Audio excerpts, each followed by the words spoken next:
Hey guys, it's model making time and we're back at Scale Model World 2023. We're going to go and have a look at all of the stands that are around today, all of the SIGs and, well, what all of the model makers have to offer as well. So let's go have a look.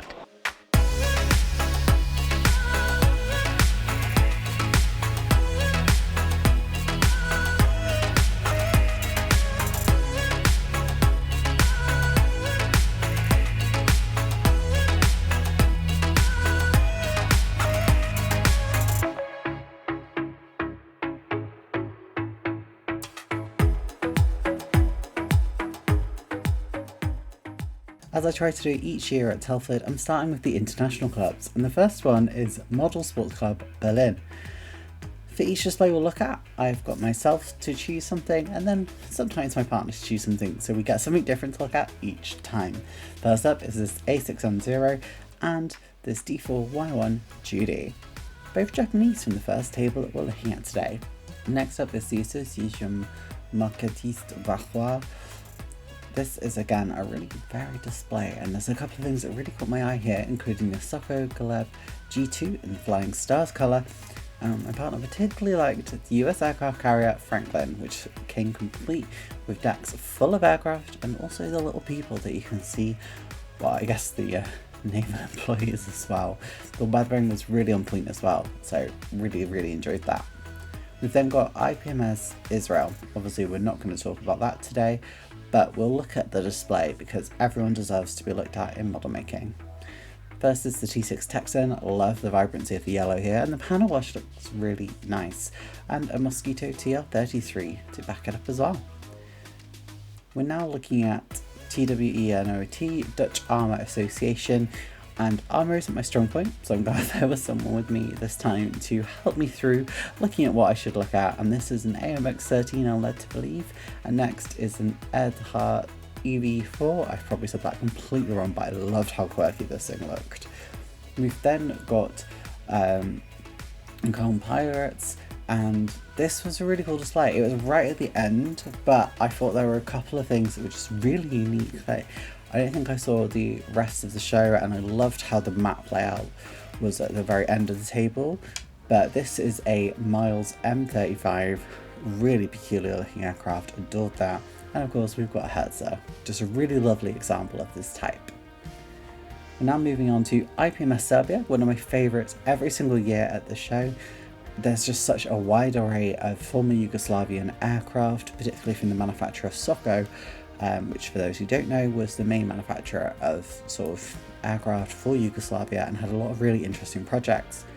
Some of my favourite aircraft include the G4, J22, IK3, and some of the projects that never really got off the ground as well. Really wish I could see the G4 flying again, and well, at least I can see it in model form here. This example is in the Flying Stars display scheme, following up from that G2 we saw earlier. We've then got the J22 Oreo.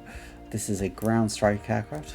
Kind of looks like a Jaguar for a lot of people, and I've got one of these to build myself with those decals though. Really excited to do that. And then we've got the last 95 Swallow, a training aircraft that has actually been relatively successful export wise. We've got this MiG-21 as well, and the IK3, which a lot of people think of as sort of a Yugoslavian Hurricane.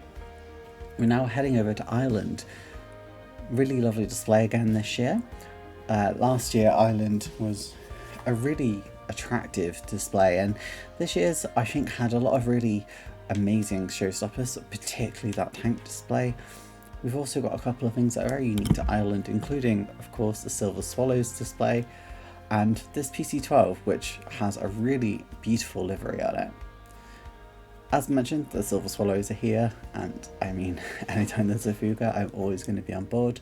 And this car, I really love how they did the smoke coming off from the sort of the tyres for the drifting, and this F4 in Digi camo looked awesome.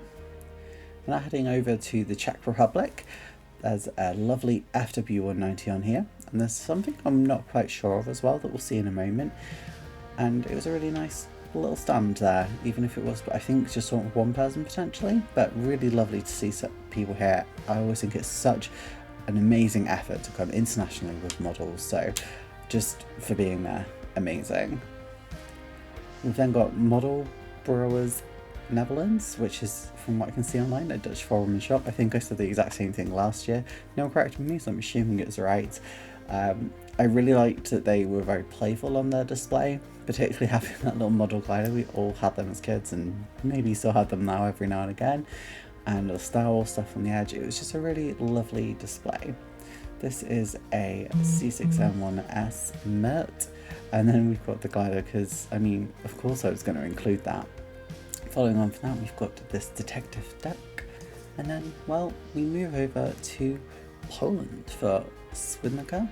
I'm sorry if I said that wrong, but yeah, a club with a lot of legacy, I guess, and I thought this display was actually really cool, particularly the book they had in the middle, sort of the ledger of their club's history. I thought that was a really nice touch, really well laid out, a lot of privacy for the team behind it as well, using a lot of height to their advantage. I really liked this display, it was really well done. And I always like less popular subjects as well, like this PWS-6, the P11, although it's still getting more and more popular. I like seeing these aircraft because I think it's such an important part of history and they often get overlooked just by sort of British and German subject, and the Peter's 37 Loss is just a gorgeous looking aircraft. Moving over to Switzerland next, unsurprisingly an extremely organised and well put together display, quite frankly. I expect nothing less from the Swiss displays. From whatever I've seen in the past, they've always been really well laid out.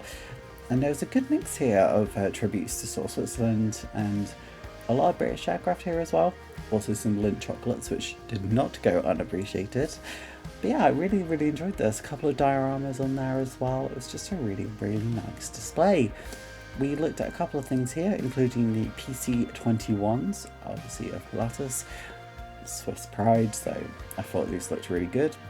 This Matilda 3 diorama, I don't know if I've seen this before, but gorgeous nonetheless. And this Harrier HD1 in Swiss colours as well, looked lovely. Moving over to Austria then, and Austria's display was diverse as hell. Like, I really loved this display. There's this whole Austrian Air Force section in the middle, and then some Austrian sort of car rarities on the side, which, again, I'm not a supercar person, so I don't know this particularly well. And then there's sort of things that you perhaps wouldn't have seen otherwise, such as this French Horse Guard against Russian Guard infantry. There's the Saab 105, it's gorgeous, love that aircraft, and a Diamond DA-40 Next Generation, which I think was really cool. Don't really see many Diamond aircraft around, do we? We're heading over to IPMS Germany, and this is followed by a display by Ronald Schmidt as well. So I think I have sort of accidentally combined these. I did this last time, so I apologise if that's what I've done.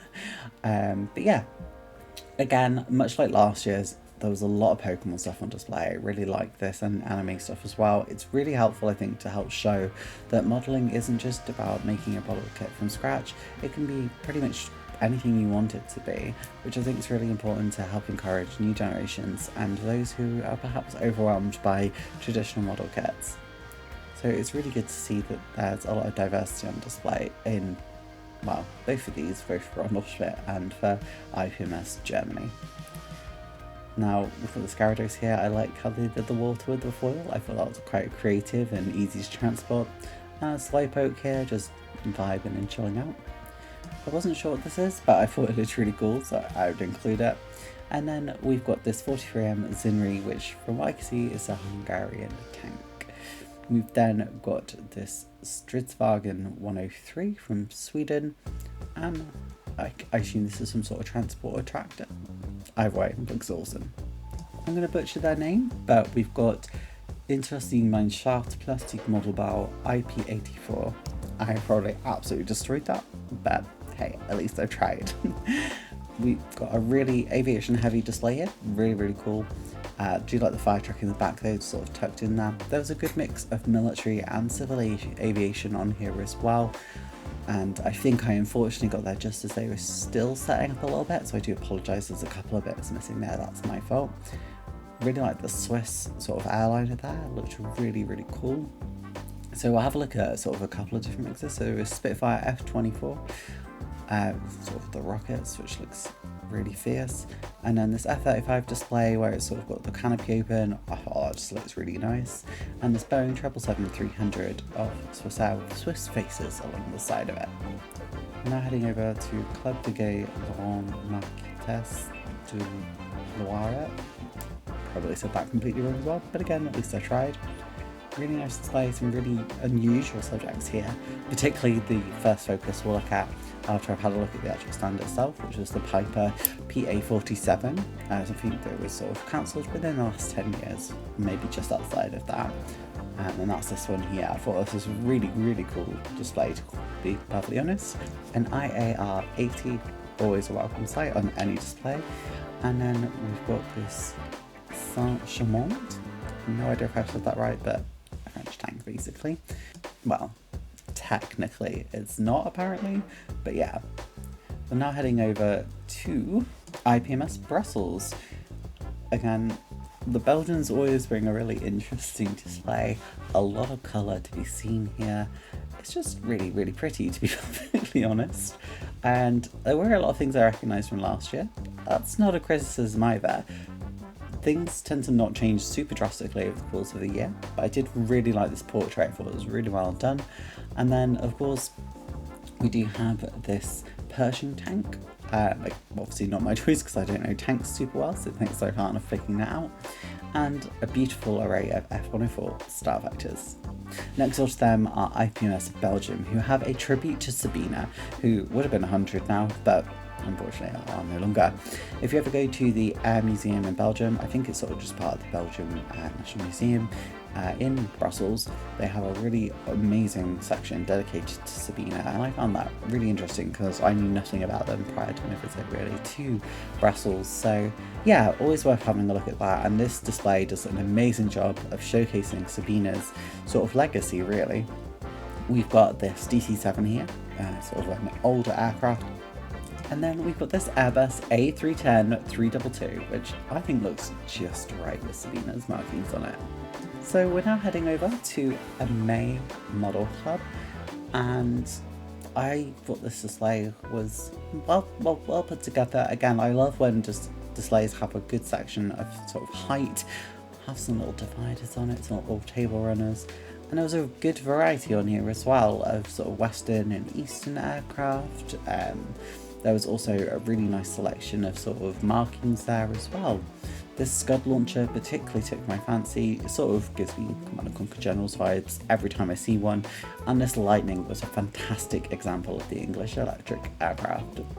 Heading over to Portugal's display now, and again I don't know if I got there a bit too early, but they had a lot of displays of sort of the markings that you could get for Portuguese aircraft, and two really fantastic examples of the T6 Texan in Portuguese service. So I really enjoyed these. I mean, just look how fierce she looks. We're now heading over to US Navy Salzberg, and I had to double check in the Scale Model World brochure that this was the right name of the club, because I didn't want to get it wrong, but yep, it is US Navy Salzberg, an Austrian club I believe, and these dioramas are absolutely insane, particularly this one. There is a picture of it from a Naval angle in a moment, but yeah, honestly, I love a good diorama, don't I? So this is always going to be up my alley. Some of the aircraft next to it as well, which I thought looked really nice. I love the high gloss finish on them, just looks superb. But look at that, that is absolutely spectacular. I could just, one day I hope I can do dioramas as good as that. We're now heading over to Club Maquettiste de Strasbourg. I have no idea if I got that right either, but yeah, really lovely display. The Plane in the middle, the Russian sort of amphibious aircraft. I don't know if that's how they're defined, but yeah, the sort of flying boat that skims across the top of the water looked awesome. We've also got a couple of aircraft on their own, and the Desert Blenheim as well, which I thought this looks really good, a really well put together diorama there. And then we've got sort of the flying boat with the bottom of it sort of visible thanks to the really clever use of a mirror. Heading over to IPMS Netherlands. They went for a Falklands theme. I guess it's just unusual to see an international club that's chosen a British subject as their sort of theme, but yeah, I thought this was really cool. Obviously we've got a Falcon now, one of many that we'll see during the course of today, and we've got a Nimrod. I can never say no to a Nimrod, but yeah, that was IPMS Netherlands. Good showing, guys. Next up is MKSB, Model Kit Static Boulogne. I have no idea if I've said that right over, so I apologise if I haven't, but again, a really awesome display. I think I saw this last year, but my partner saw it for the first time this year and was just blown away. And this makes me think of sort of something from LEdL'A 3. Now, Slovakia have those biscuits, which apparently were really nice. I didn't have one, but yeah, my partner really liked them. Compared to last year's display, I feel like this display is so much more sort of well put together, a lot more deep as well, which could just be sort of availability this year, but Slovakia put on an absolutely incredible display this year. This Hot Shots map from the film, if you haven't seen it, obviously just be aware of what it is when you go and see it. And there's Churchill Crocodile as well, it looks really pretty on its stand, and this Da Vinci tank, I mean, how can you not be taken away by this? Following from Slovakia, we have les Arts Créatifs Sans Frontières, l'Enfant de la Gaille. I have no idea if I said that right either. I'm really, really sorry. French is not a language I speak particularly well at all, as you can tell. So yeah, a lot of dioramas on display here. I think it's sort of a mix between sort of a model club and a store, because they had another section elsewhere, but incredible work and highlighting on all of these. Now we have the Air SIG. Not that I'm biased, but again, one of my favourite displays every single year, because as someone who absolutely adores aerobatic teams, I just love the stand so much. And yeah, they really, really blew it out of the water this year with the incredible diversity of teams on display, but also the fact that they got them all flying with smoke as well. And the fact they got these little motors in the 1/72 scale aircraft as well, with grasshoppers, is just amazing. This is a C101 of Patrulla Aguila, the Spanish display team, and this is a K8 of the Silver Stars display team from Egypt. The Ukrainian Falcons are here with their MiG-29, the old Hasegawa kit, and we've got Elang Buri of the Indonesian display team, which I don't think are quite on them yet, but we're going over to them. And a C-160 Transall support aircraft with the Turkish Stars, Double Dutch, which, if you don't know, I've done a video building one of them myself. And then a display dedicated to a model maker who's sadly no longer with us. This display, I wasn't sure if it was for any particular club. I didn't seem to take any picture of it, and unfortunately the audio for the engines isn't quite as good as I wanted it to be. I didn't think to put my mic on to sort of listen to the engines, so sadly we've not got that, but this was a really, really cool display. You could hear each engine starting up and then adding to sort of the harmony of the other engines. Really, really cool dedication to 617 Squadron. I love this. It was just so well done, and sort of all the lighting on everything. I honestly, stuff like this just really makes me passionate about getting better as a modeler, because I really hope one day I can be as good as these guys. Next up is sort of naval models. Again, I think this is potentially technically a store. I'm not sure. It was on a sort of side with stores, so I wasn't too sure whether it was or not. I'm doing a separate video for vendors, but yeah, I liked the submarine. I don't know anything about submarines though. Now moving on to models for heroes, I feature these in pretty much every show I think I go to, and they're absolutely lovely people and doing incredible work to help veterans, particularly dealing with their mental health and I guess physical ailments as well, by the sort of healing power of model making. Really amazing work that they do. You can see sort of their merch available there, and you can also look on their website if you do want to support them, buy some merch. I've done that previously, and if you can see that Spitfire there, that's from Model Minutes, right in the middle there. But yeah, these are all models that have been built by people and adorned with the Models for Heroes decals that you can also buy online as well. So if you do want to sort of check them out, you can also get some. I think I have some actually to build at some point. And then they have a section on tarped models, which I thought was really cool. Really unusual subject, but really awesome. This is just a selection of things that I liked from Models for Heroes. I always love to see sort of like tin stories, and this bookcase, I think it's like meant to be like a bookend, but like a library in a bookend, and it just looks so cool. I love it so much. I think we've seen this sort of greenhouse before, but it just made me feel all warm inside. And then there we go, we've got Model Minutes Spitfire as well. We're now heading over to Friends of Models for Heroes. I didn't take any pictures of this, and I don't know why. This does happen sometimes when I'm at the shows where I end up talking to people and I just forget to take pictures, so I do apologise for that. But it was a really lovely display. I think this is one of like only 2 things I took pictures of on there, so I am sorry I didn't get more of your stand. Yeah, that's the issue of just sort of knowing so many people in the modelling world. We've now got SNAP, spelled with 2 S's, which is Ships, Submarine and Naval Air Power. And this was a cool display. Again, I know very little about sort of naval history and sort of ships and vessels, but this dreadnought is one my partner wanted to picture of, so I obviously got that as well. We're now heading over to IPMS Farnborough. Again, a lovely display. The red stands out from across the room. The C-130 and desert camo. I love old transport aircraft in sort of full camo or the full white transport liveries. They just look so good. I really miss them. It's a shame everything's so great nowadays. Thank God we have modelling for it, right? So it's got this KV-2 preparing to fire. KV-2 is always so menacing. And then the scene from Aliens with the troops coming out to deploy to combat the alien horde. And the CU-144, the forever known Concorde ski. Heading over to the Gulf War SIG with their desert tarp on display. I thought this was a nice display, yet again. Gulf War SIG always looks really professional. Every model's done such an incredible standard. And there are a couple of things here I've just really took a fancy to, so those are things we'll see in a bit more detail as we go. So we've got this VC-10, of course, my dad served on them, so I always like the VC-10. And then we've got this Centurion ABRE and this diorama, which I thought was actually really respectfully done. Heading over now to the Asian Air Arms SIG. Again, amazing. I always love things that sort of highlight non-Western things, because it's one of the fun things about modelling is you can just travel anywhere just by doing a model. And I love seeing it, and I went through a phase of doing sort of loads of Chinese aircraft myself, so yeah, I love sort of this sort of display. This F-15 of Singapore looks incredible.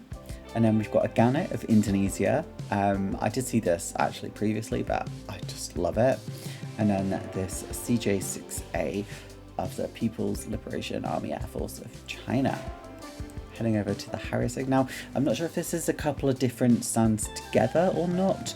I kept seeing the Harrier SIG reference, so I've gone with that. If there is another SIG, let me know and I'll try and update it in my description. Because the things I took pictures of initially weren't the Harriers. It was sort of the Viggen and the McLaren F1. But yeah, so first of all, the Viggen, twin-seater, it just looks unusual to me. I love this Lurons camo, done so well. And this McLaren F1 CL36, it's just amazing. Obviously, we've got a Harrier in here as well, because apparently it's the Harrier SIG. Heading over to North Riding now, a lot of heavy 4-engined aircraft here, and some of the older bombers as well. Really lovely display. I love the white on them. It just stands out so well. And that F-35 has a unique camo. I don't think I've ever really seen that before. Looked really good. Another Vulcan, I said, you know, we hadn't seen the last of those today. And then a section of the US and Japanese aircraft, which I think are all part of the North Riding display as well. So a couple of things like I hear, as I say, the F-35, I've not seen it in this sort of colours before. Looks really nice actually. Going over the top during the Great War. There's Hurricane in sort of Commonwealth colours. I love this. Always looks really nice. And then there's Kika, a Japanese sort of first jet fighter. And then I think this is a Raiden, if I remember correctly, for Japanese aviation. Not my strong point. And this submarine that sort of rusted and abandoned. I thought it was really well set within the resin there. So after North Riding, we're heading over to the Northern England airfields. And I think this is always a really warm display. It looks at so many different things, both civil aviation and military aviation, and if you have a look through some of my older sort of airshow reviews, I always try and highlight that. This Miles M57 Aerovan is beautiful, along with this Bristol Bombay. Again, just sort of such a unique aircraft. I love that table so much. Heading over to Mildenhall, Again, really varied. Most displays this year seem to have nailed getting everything really varied. Every time I go back there, just went back in the day when they just went, you know what, just add more guns. Why not? Yeah, the Pizza Dog Harris there. I think that's probably my favourite on this table. Did get a couple of different things there, but I've always liked the Harris, but some people just don't do it justice when they build it, particularly myself. And the one on this table I just thought was really, really well done. This X35 as well, by the way, incredible vision to see that. I think that looks amazing, but look at this Harris. I just think that looks absolutely stunning. The Japanese Aviation SIG now, the F4 in the middle, and then we've got obviously Japanese aircraft from both past and present surrounding it. Some subjects you'll know, some subjects you might not have even heard of. For example, most people are hoping that's an F-16, but it's not, it's the F-2, which is, although based on the F-16, it's actually Mitsubishi's own sort of product for sort of the use of Japan alone. And then we've got lots of different aircraft, different scales as well. This G10 and absolutely ginormous aircraft that Japan was developing. And then the tester for the T2, the XT2, and the tester for the F2, the XF2B. And then obviously we've got that Japanese Phantom that was in the middle because it just looks absolutely stunning. We're now heading over to LEdL'A Gochleth Kumai, and my Welsh is still very basic at the moment, but hopefully that was relatively okay for Red Dragon Modelers, North Wales. And one of the first stands to have sort of Lord of the Rings Warhammer on. It's something that seems to have got ever increasingly unpopular, and I don't know why, because it looks great. The Italian job scene there as well, and again another Lancaster, this time in flight with its props going, looks absolutely amazing.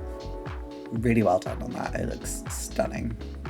So I got Gandalf because who doesn't love Gandalf? If you say no, you're lying, clearly. And we've then got the Italian job scene here as well, which I thought was really nicely done. It's somehow quite subtle, but also well done. Unfortunately, I didn't take video of Mid-Sussex, and I'm really sorry I somehow lost that footage, even though I remember actually doing it, because the Enterprises at the end I remember doing.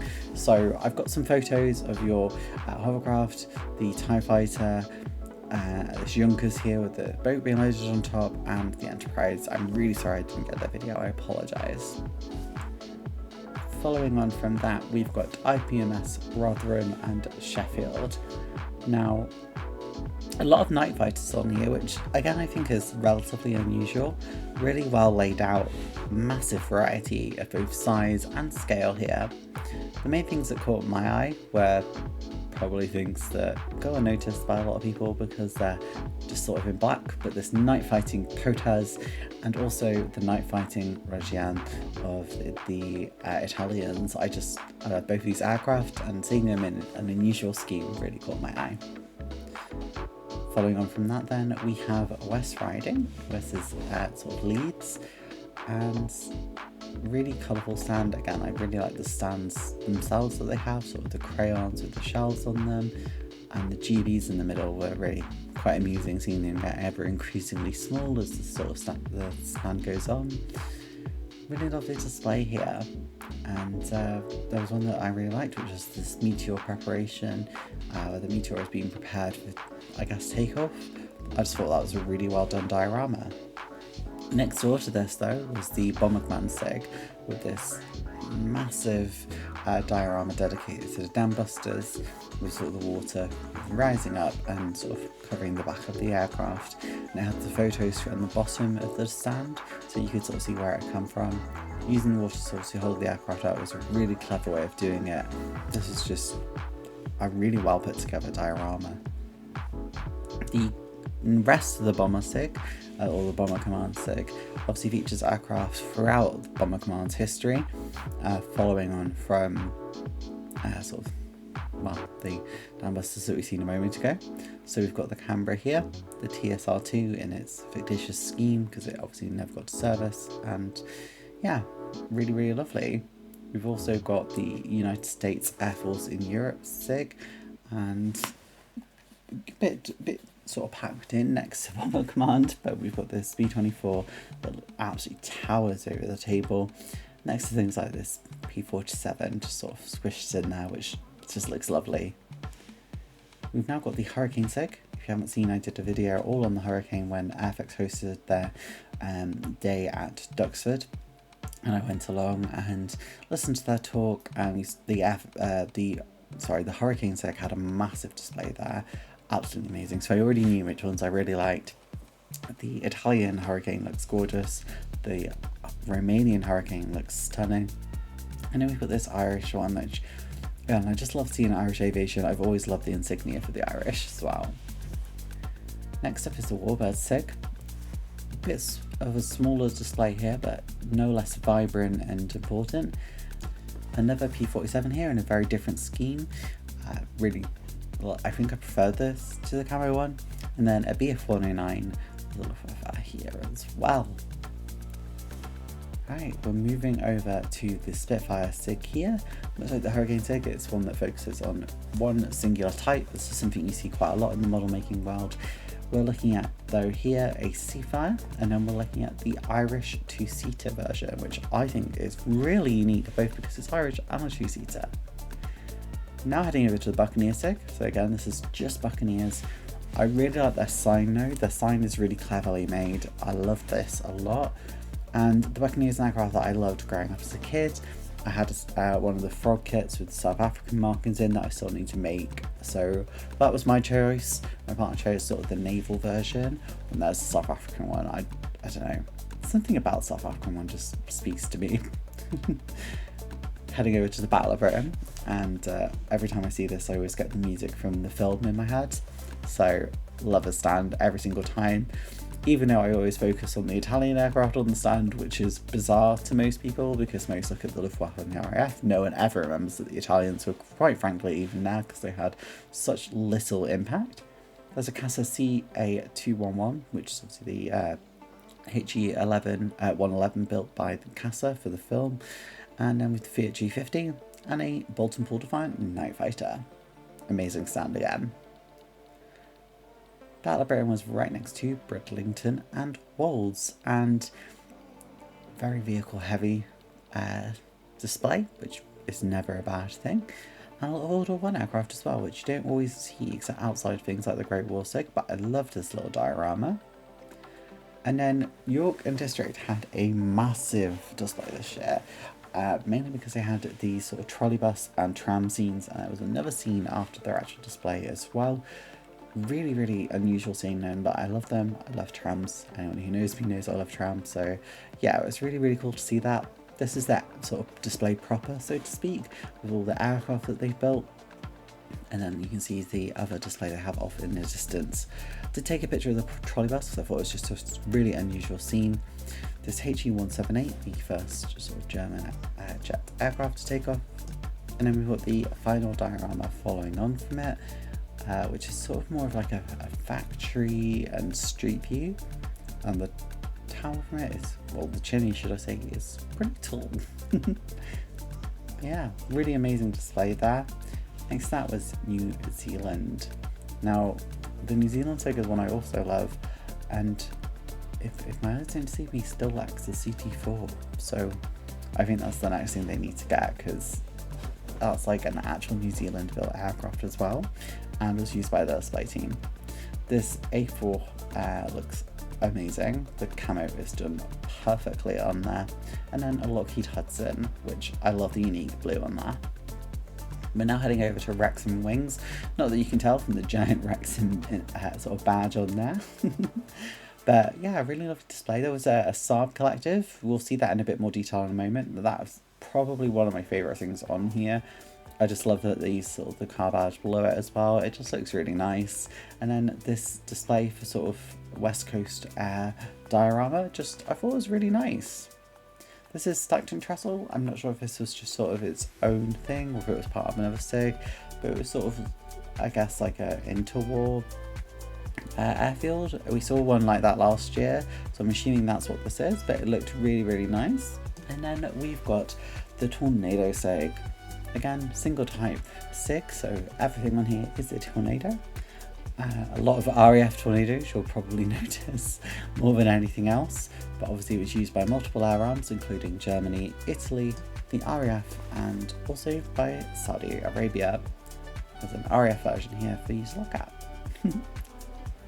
Now heading over to the Luftwaffe SIG, the tornado right next to the tornado SIG as well, but a lot of variation in this display including this HE 280 and things from sort of World War II, sort of during the division of Germany, and yeah, there's the 280 runabout, which was the competitor to the ME262 by Heinkel, and then we've got this MiG, which is in East German insignia, and then this Bf 109, which is sort of in a teardown configuration, so you can see the insides of it.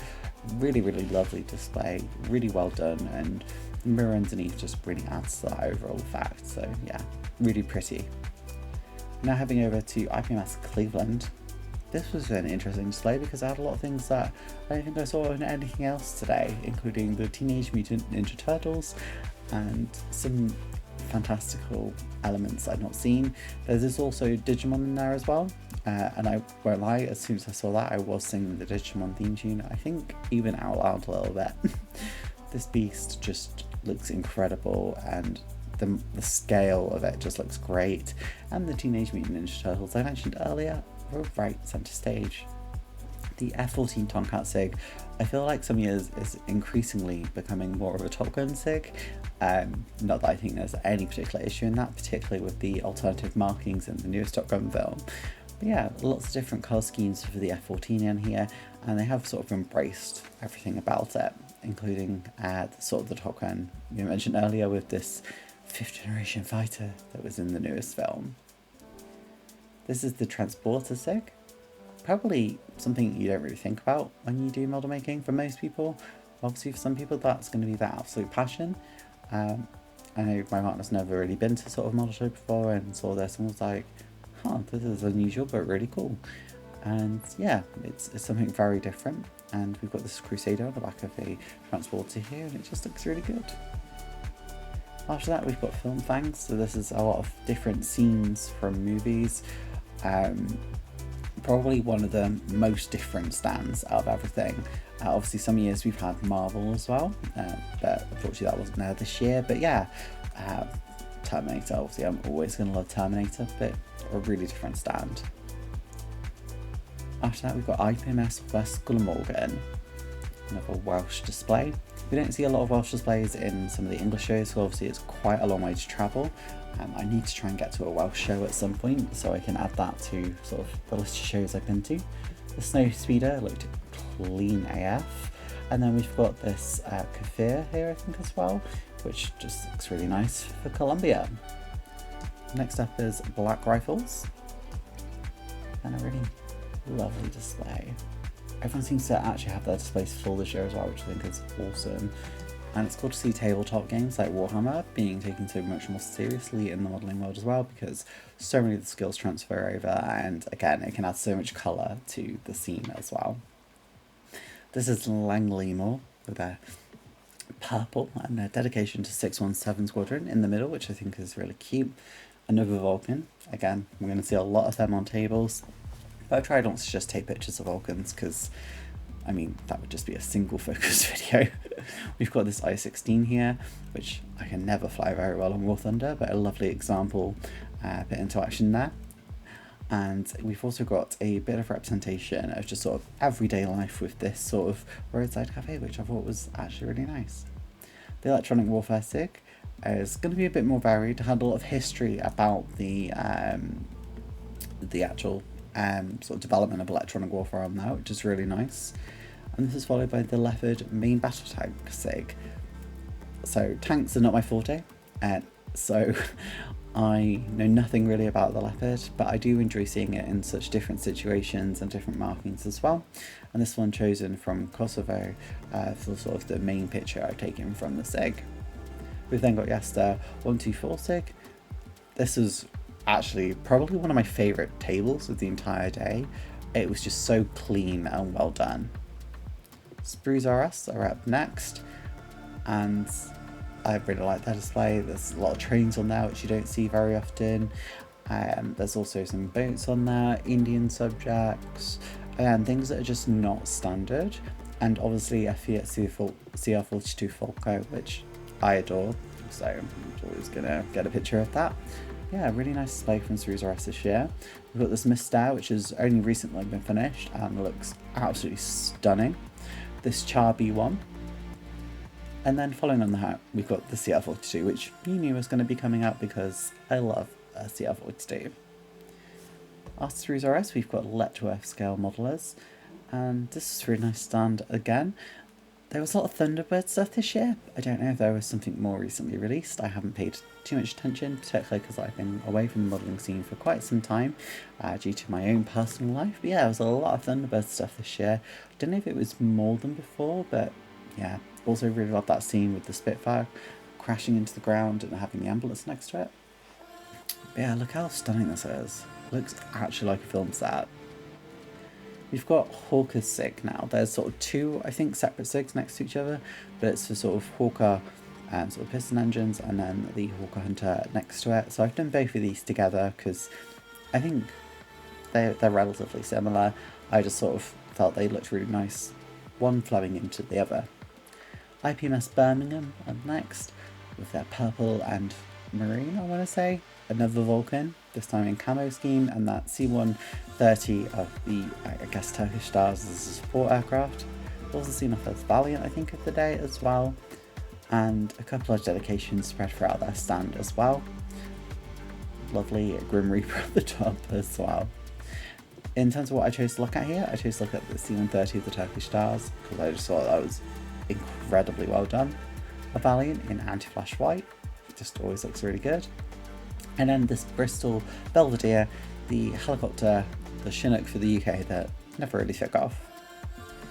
Next up, we've got the really wild SIG. This looks at sort of animals, both real and make-believe and in fantasy.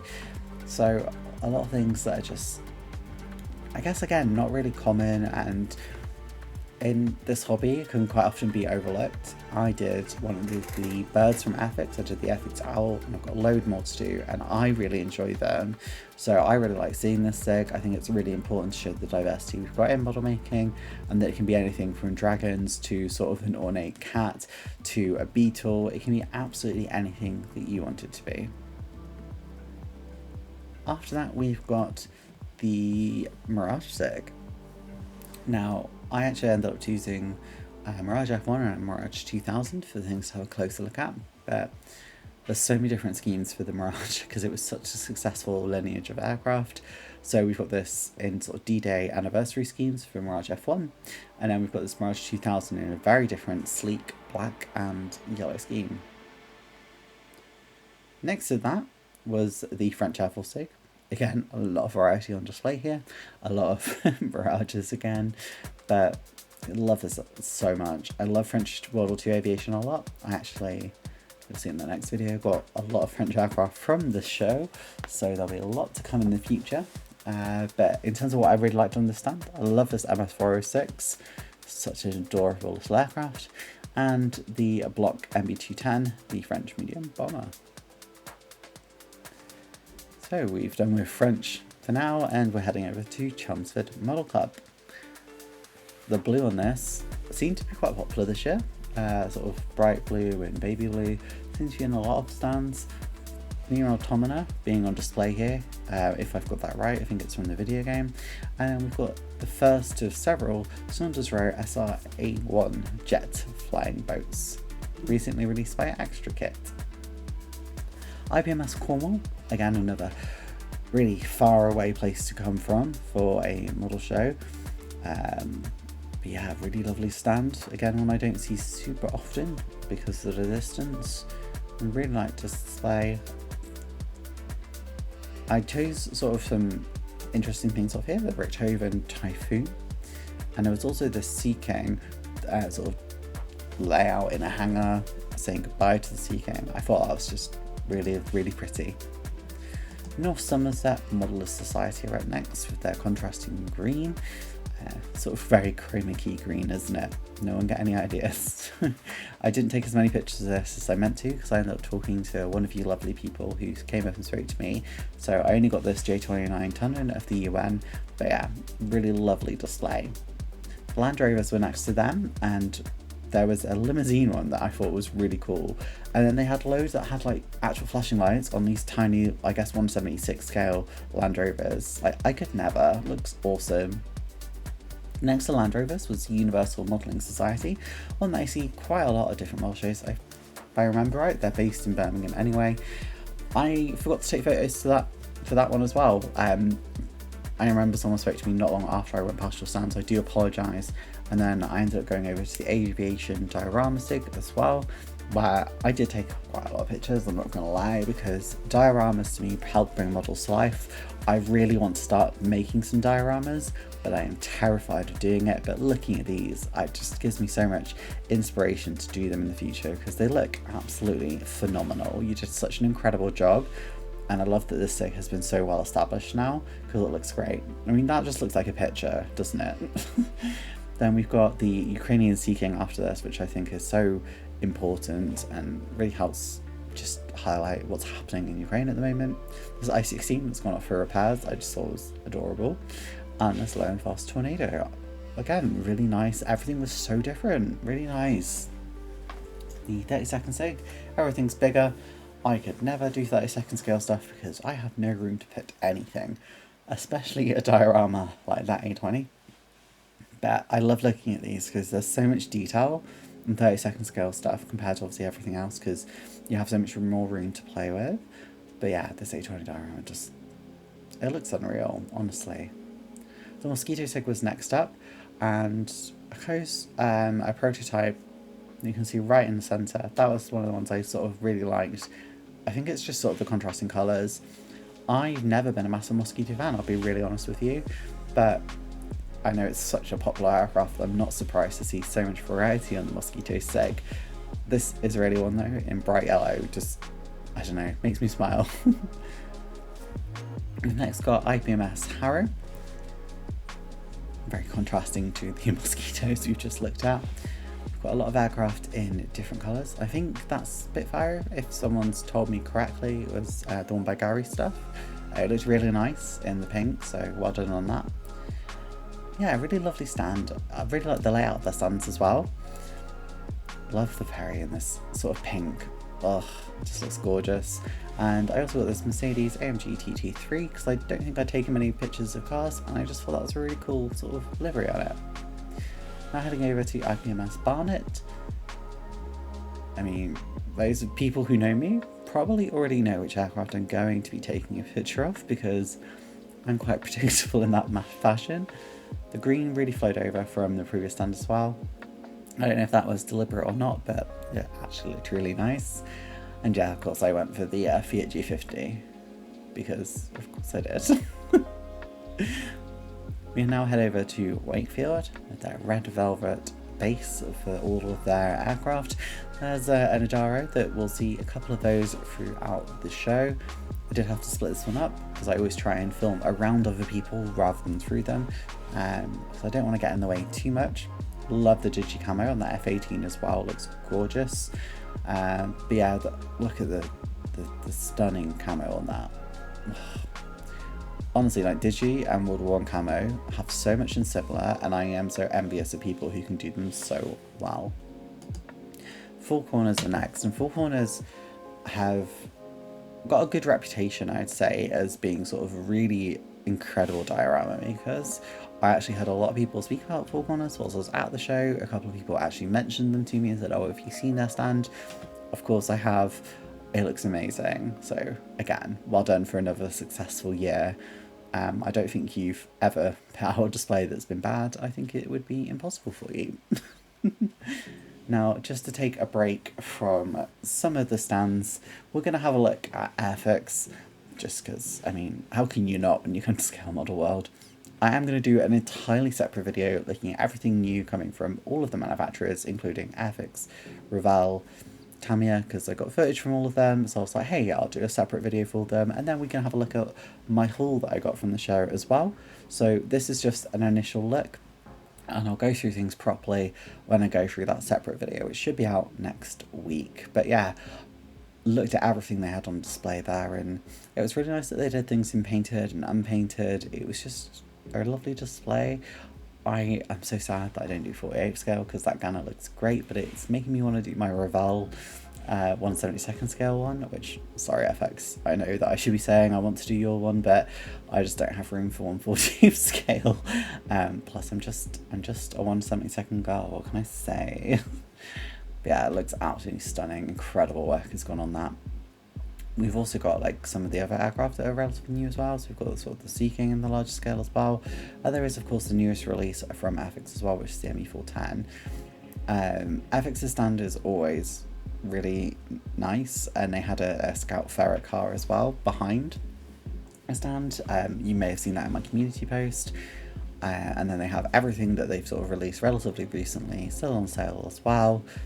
And they've got so many people around that you can talk to if you want to ask questions about sort of FX models, want to give suggestions. They also have someone that say give us suggestions.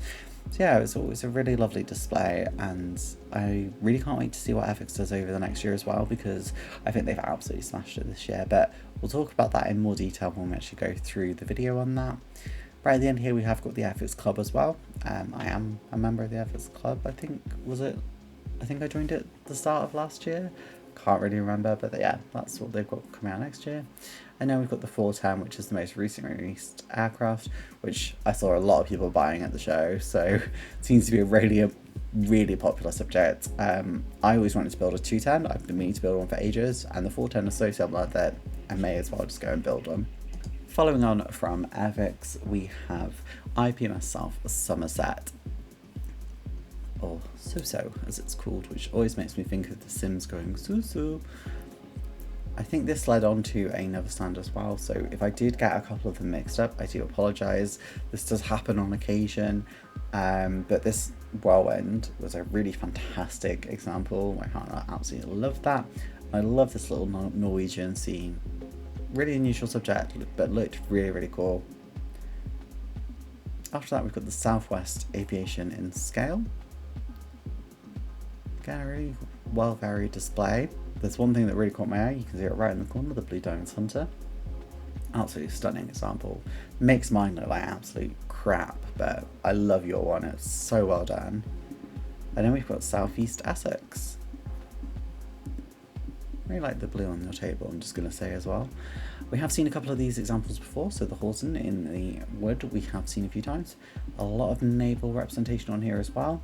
And the F-35, an increasingly popular subject in modelling circles. A couple of things from Luftwaffe 1946. And yeah, really interesting. You've got this Scottish Highlander here. And we've also got, I think this is an MC205 rather than a 202, I think. And then a F-86 or a Canada Sabre in Golden Hawks colours. And finally, Ark Royal just chilling out at the back as well. The water looks amazing, by the way, on that base. Spanish Civil War, another one that I've featured in many videos, and they were very happy to point out to me what was new, so I'll point out the newest one to you when we get to it. Really love this display. And another area of history that often gets forgotten about, perhaps not to model makers or people who enjoy history in general, but I think to a lot of people it's something that we overlook. And being able to see both sides represented here, I think is really important.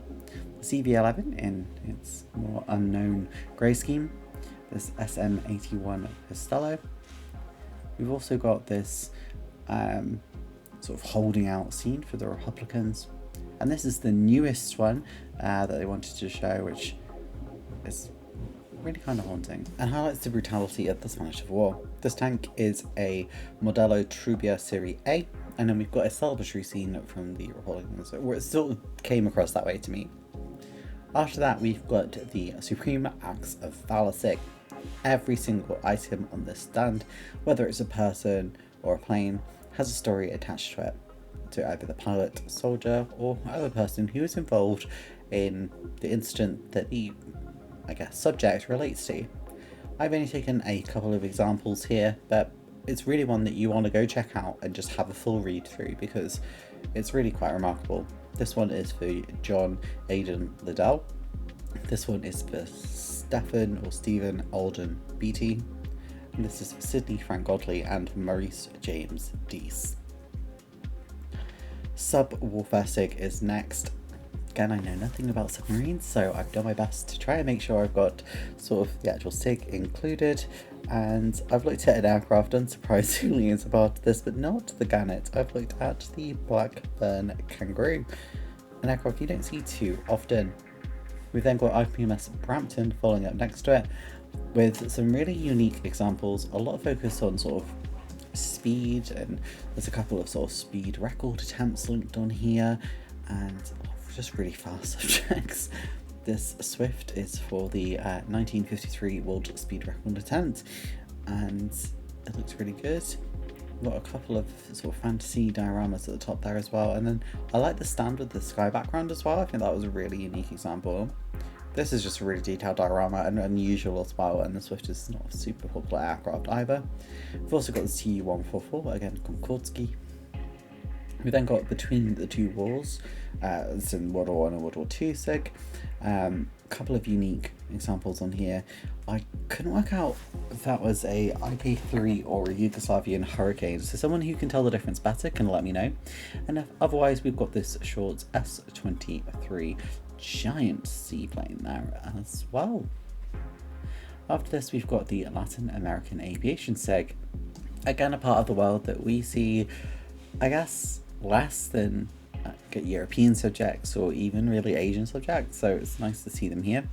The Bakuras at the back, the Argentinian coin aircrafts, and there's a lot of aircraft here that you will recognise that are just in different markings. For example, this Curtiss Hawk 2 with its beautiful wings painted on there, and this IA-53 Bakura.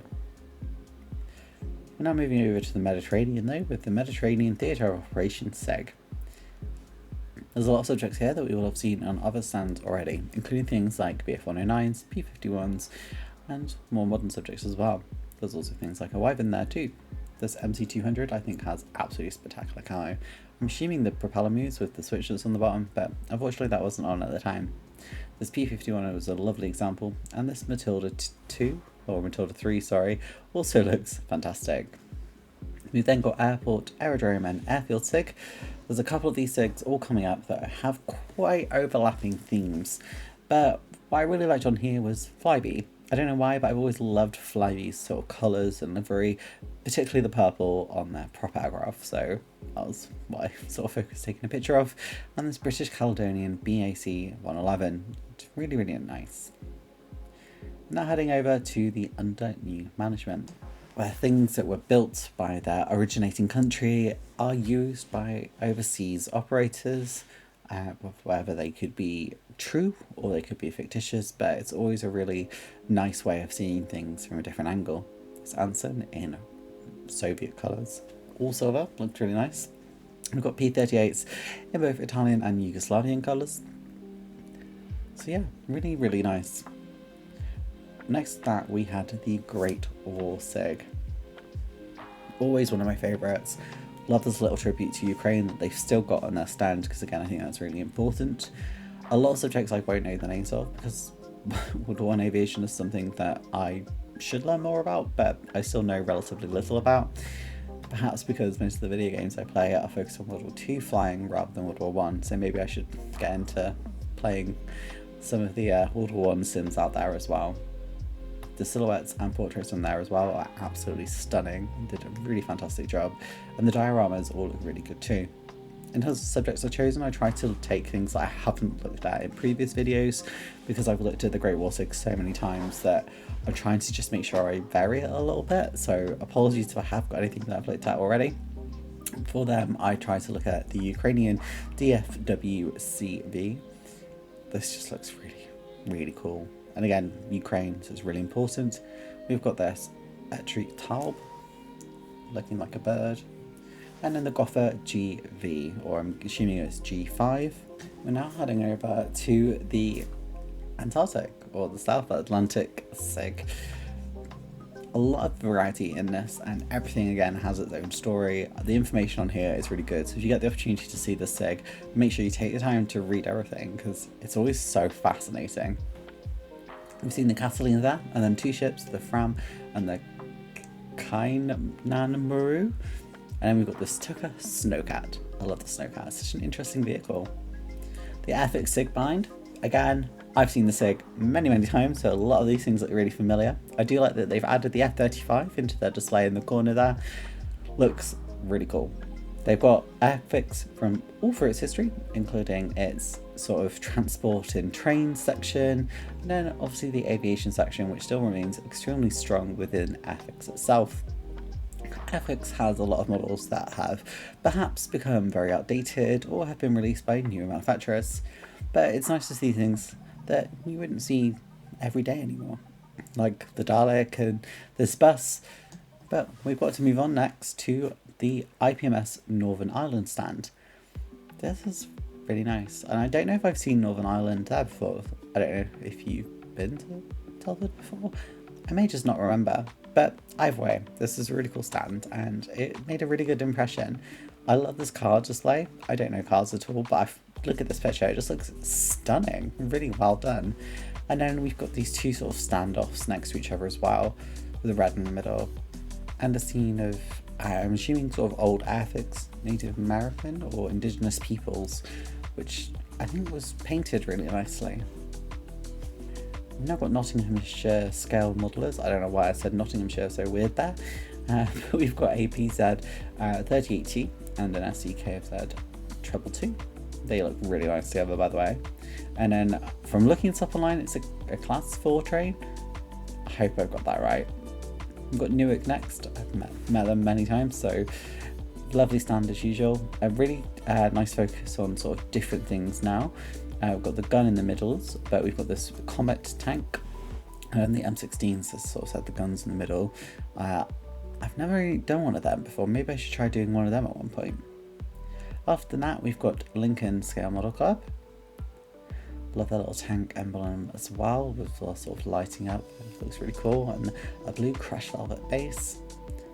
The Vixen in the middle, the Sea Vixen, looks absolutely stunning, and everything's spread out and really can shine on this display. There's also a little bug in the middle that has flapping wings that I thought looks really cool. And a couple of these that I've seen around the shows over the last couple of years, but they always just look so spectacular, these clockwork ladybug beetle sort of things.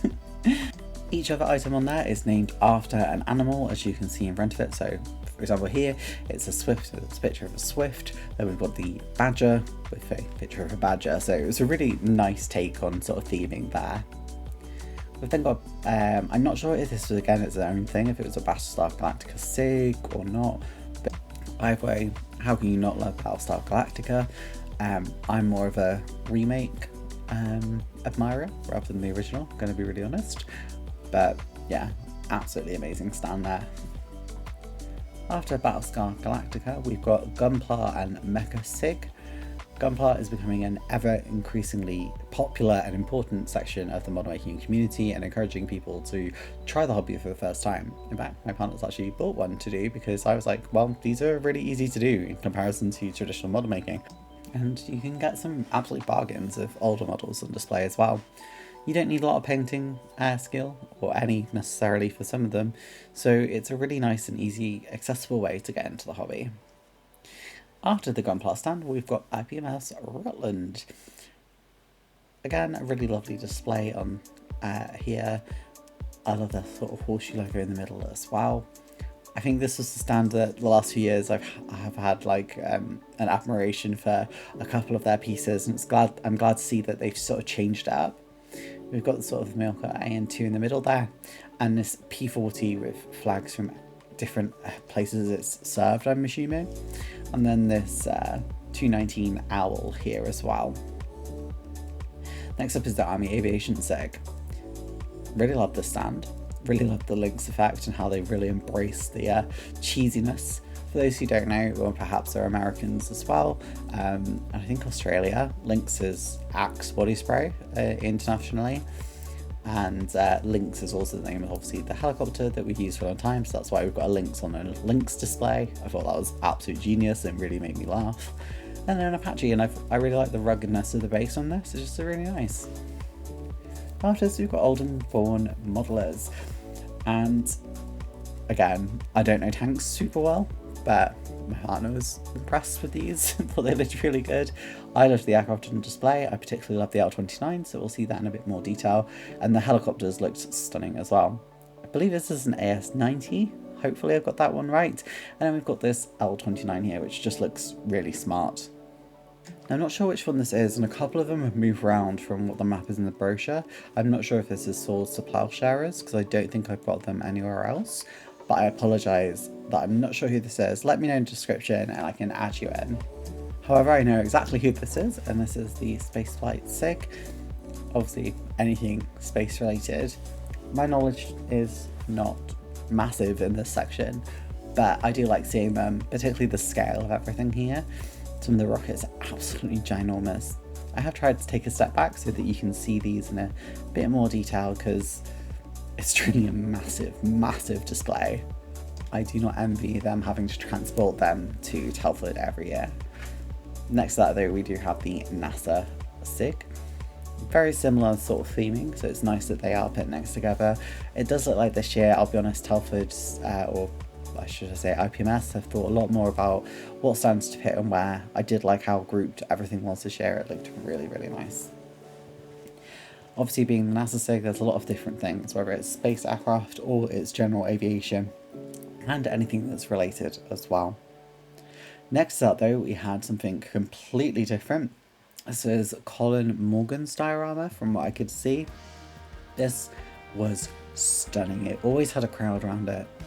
Super detailed. It actually looks like a movie set. There's a picture I took sort of in the middle of the buildings, and honestly, it's absolutely stunning. Seeing the video from here does not do justice to the work that they've put into this. This is a modeler who knows their stuff, knows exactly what they want to do, and just did an incredible job. Honestly, I could never, and I wish I could, because honestly, you slayed with this. It looks incredible. And yeah, you'll see from this picture now, just that literally looks like a scene from a movie. It's amazing. Following on from that epic diorama, we've got Sutton Spartans. Now, the train in front, you will have seen in previous videos, often stretching much further down the table than we've perhaps seen in this one.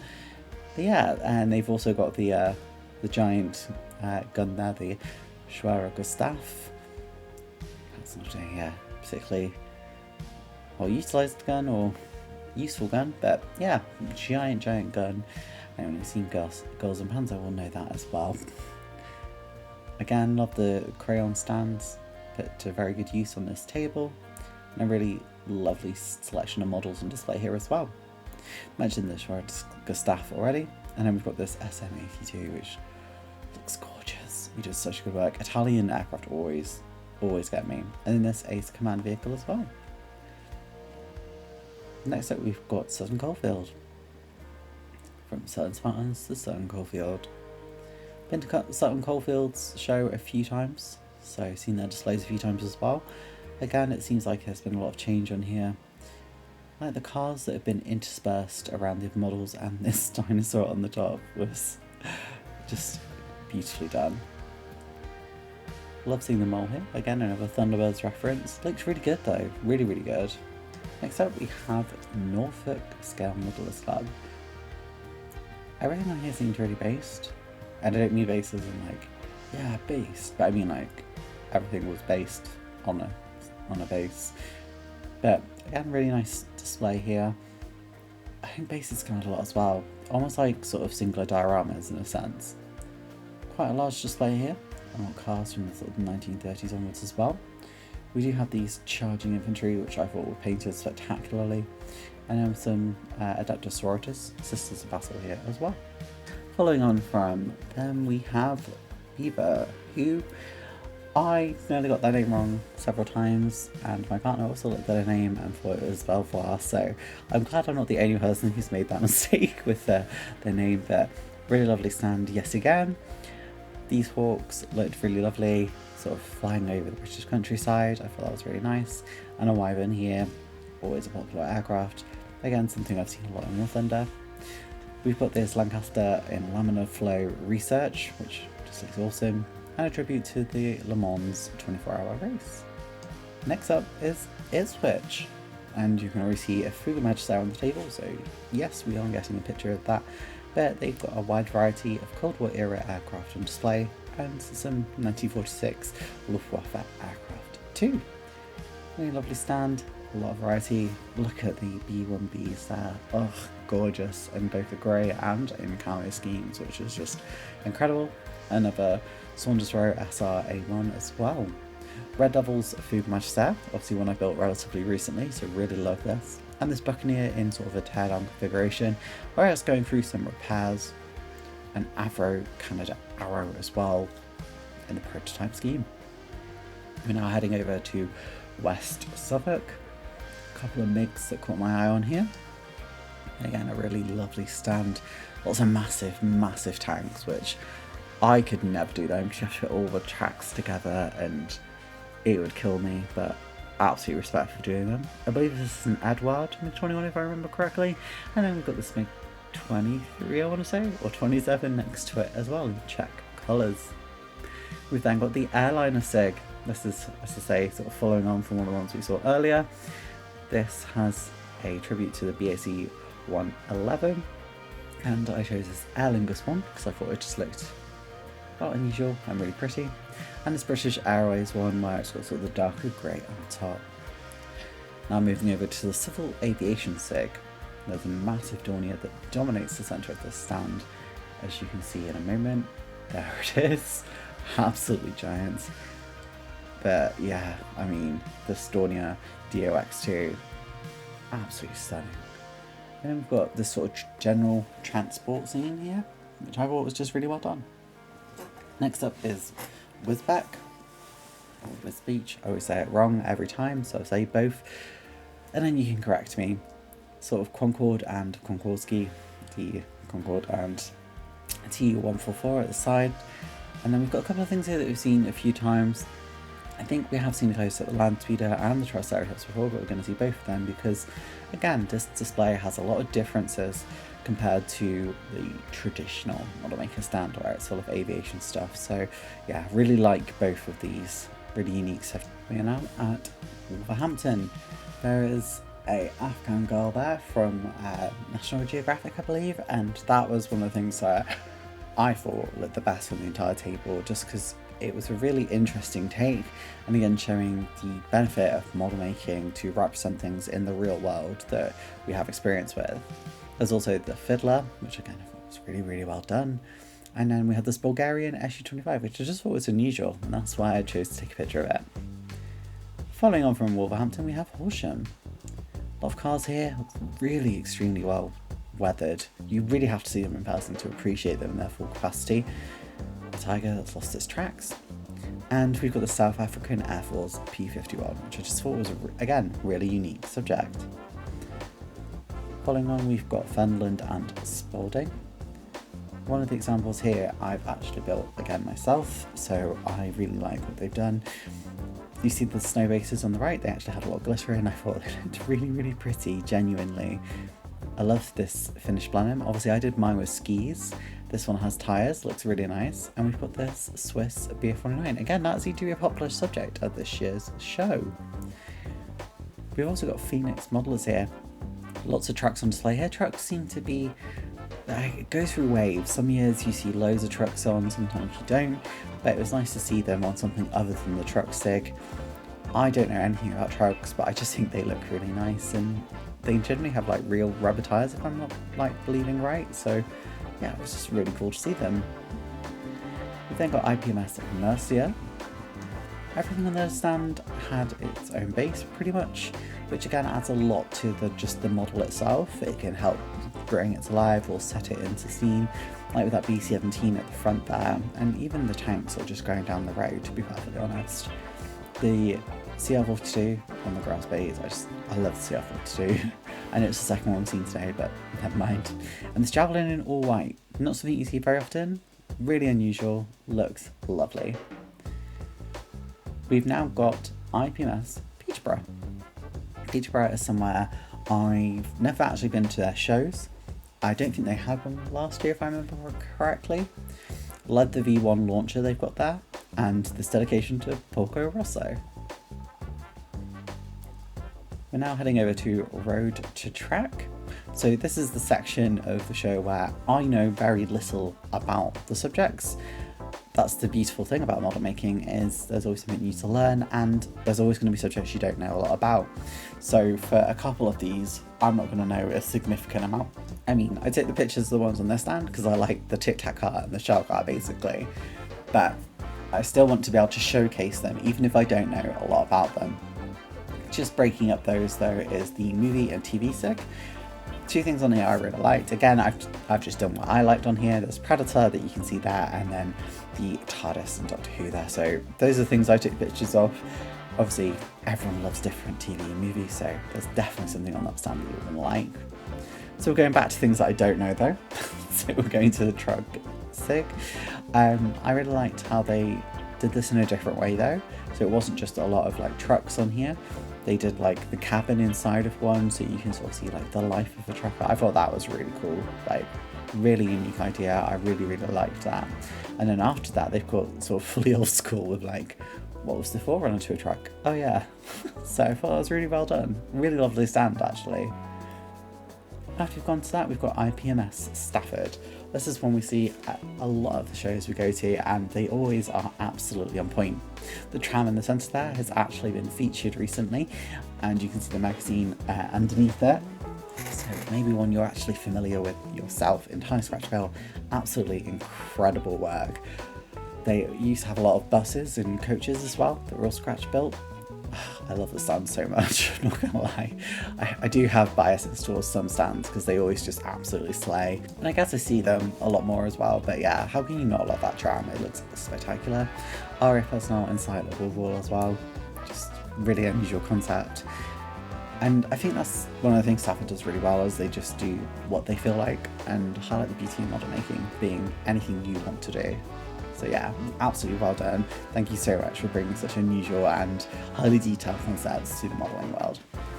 Well, back to things I know nothing about though, with the Northwest Car and Motorcycle Club. There's a couple of enemy vehicles on the side that I thought looked really bright and cool, and then some Shell vehicles because I, for some reason, just love Shell branding, ignoring the company itself. I just think they looked really cool, so I took a picture of them as well. So yeah, sorry I don't know more information about vehicles, but hey, can't know everything, right? Then going over to Hot Rod and Custom SIG. There's a lot of sort of custom vehicles and tracksters, as you can see in the middle. And tracksters I know nothing about either, but obviously taking a couple of pictures, you can see some close-ups. There are people hovering around these all day, so very popular stands, and for good reason. The work put on is absolutely spectacular for all of the car stands. It's just, unfortunately, not within my wheelhouse. We're then heading over to F1 and Motorsport SIG. Again, I chose these based on just what I thought looked pretty or unusual, so that's what I've taken pictures of mostly. Another stand that was really popular, and you can tell why. So much variety, so much detail, just looks amazing. I just like the pink on this one. That's pretty much the depth of my knowledge.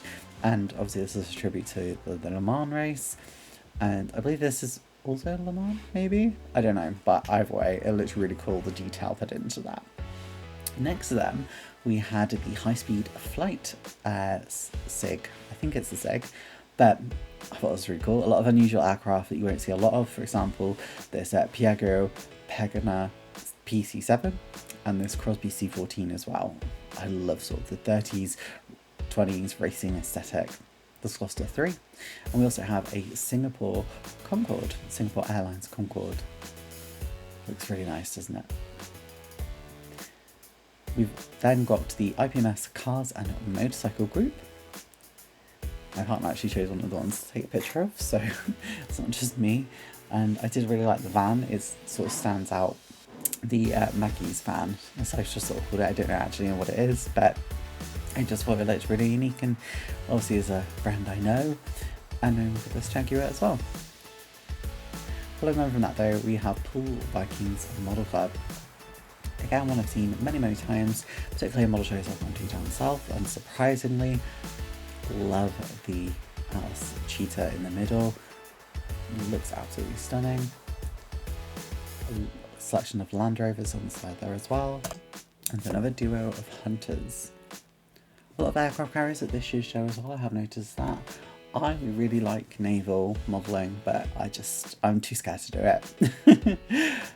I loved how worn down this was though. It really reminds me of my friend Sully's work. And then we've got this Atlas shooter, as I mentioned right at the start, which I just thought looks spectacular. One of the other duos of hunters had this papyrus one. After we've gone through full Vikings, we've got full scale modelers.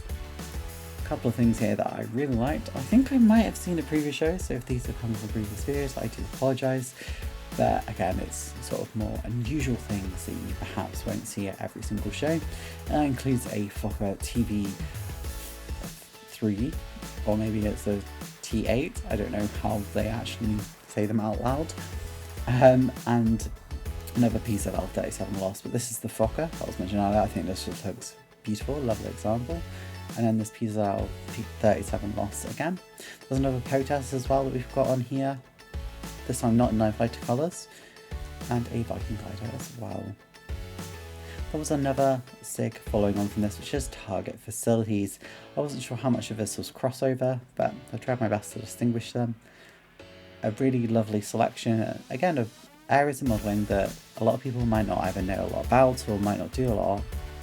For example, this Indian Hunter, a target tow, and the Defiant, which is also a target tow. Love the little window on the side of it, and an F86 in target tow as well. Right then, we're going on to IPMS Crew. Now, in terms of what I've taken pictures of, I have taken pictures of things in the boxes, more so because I think they don't really come across as well in the video. I have had to do them on, like, I don't know if I've got them right, basically. They looked fine on the little screen of my camera. Don't think they look quite as good when I've put them through the video, but those little boxes they have on either side, fantastic modelling scenes, and you need to see them in real life, guys. They look incredible. Just look at them. I think we've seen both of these, or at least one of these previously. But yeah, I had to feature them. And this sort of car or tractor repair scene as well. Now going over to Coventry and Warwickshire. The theme was hot and cold, so everything was on one extreme or the other. So what you can see is segregated in the middle. The icy side on the right, and the warmth of the left. Really like this theme, really neat. This one or two that sort of were on a climate theme this year, with the early risers going for going green or go green. This ornithopter from June I thought was beautiful. Love to see one with its wing spread there as well. And this rhino was just super realistic. The Chinook as well, and sort of this like digi scrappy camo. Absolutely lovely. And this canal boat going through a frozen canal, just really unusual, really lovely. Following on from Coventry, we have the What If SIG.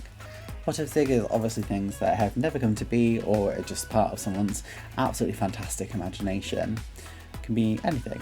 It's a really creative side of model making, and it could be as simple as sort of changing something to another country that it never was, or modifying something slightly. You know, you might want to give something 2 engines instead of 1. It can be anything you want it to be, and I always think this is a really lovely sort of stand to look at because there's a lot of creativity involved. As for what I chose this year, I really liked this Delta with sort of the twin engine, as if it had actually gone into some sort of more serialized production. And I think these sort of Meteor based, but they're like sort of U2 equivalents for Britain. It's really, really amusing. After that we have Project Cancelled, so this is more so things that sort of were going towards production or were going to go into service and then never went in that direction. A lot of things on here that I really like, including sort of the Victor and Armstrong Whitworth here, and then there's those Typhoons with the twin tails as well. Look amazing. I really like this stand. You'll notice the Hawker Siddeley P139Bs on the top as well. But yeah, this is an Armstrong Whitworth transport aircraft. Then we've got this Handley Page Victor transport aircraft as well. The Gannet in Airborne Early Warning. And then the Hawker Siddeley P139B. Now we're on to North Devon Model Society. A couple of figures here I really wanted to show you, and the person behind the stand Unfortunately, I didn't take their name, which is my own fault, but yeah, they were like, look at the one on the very corner, which is sort of a German peeking through a building, looks amazing. So that was one of the ones we're going to show you today. And then, yeah, I mean, look at that. So well done. Again, it's like out of a movie scene, looks so good. Another one here. And then after we've looked at them, we've also got this Waffenträger Panther. Had to look up that because I wasn't sure what it was. And then these two Superiors look amazing. Now moving on to IPMS Plymouth. With the Veteran in the middle there, the Canadian, I think it's Search and Rescue. That's really nice. Punisher Skull. And a couple of aircraft as well. Again, various different schemes. A couple of Spitfires. Some early war Germany. Looks really nice. I love the ship in the middle. The water looks so nice. Nice seeing tropes again on display. Not something we see very often. Here you can see the battleship in the middle, just cruising down the way. Having a closer look at what I was mentioning earlier. I love the yellow on this. The yellow is such a hard colour to do. And this links with its beautiful decaling on the back side of it. Fans of the channel, we have the SIG 144. So it's everything 1/44 scale. Something I still have and I still need to do at some point. I will do it. But yeah, I absolutely love the stand. They said they tried to group everything together now. So they started off doing things by theme, and now they're doing things by sort of grouping them together. So you can see sort of all the Typhoons and Deltas together. They've got sort of all the early jets together. They've got sort of what if projects all together, all the housing sort of together. You've really, really nailed how to lay out their stand. I love their stand so much. Like, I won't even try and hide any bias. I adore this stand. I love this stand. I think you guys are some of the nicest people I've ever met in modelling, and you do amazing work, and you really show like diversity, because even though you're 144, you don't just do like military, you don't do like just sci-fi, you do literally everything, and you guys are all like an absolute credit to the modelling community, so thank you for doing what you guys do. I'm trying to show you like everything on your stand, but there is so much on your stand that like you have to see this in person. It's absolutely amazing. And yeah, the little Star Wars dedication at the top as well. Got this pink recce Spitfire, because I love the pink Spitfires. A load of gunpowder in the middle, and there's like a Christmas tree as well. An arrow. We saw one of these earlier in a large scale. This one's in micro scale. And then we've got some of these lovely, lovely scenes that always just make me feel really warm inside. Got a camping scene, which obviously just seems sort of more of a winter scene. And then we've got this one, which is He Made at Home, which honestly I think is really, really cute. Vulcan taking off for action. And then you can see this little RC3 CB. More what ifs here with the TSR2 speeding over terrain. And then we've got another G10N, but this time in a weathered camo look, and then this Gremlin Goose, which just looks adorable. This aircraft can never not look adorable. Heading over to ISCA then. This is a display which is again very vibrant and varied. What things we don't always see on here. Again, a lot of vehicles that are more unusual. No. Really nice display. There's a Lancia, I want to say it's a Lancia Stratos.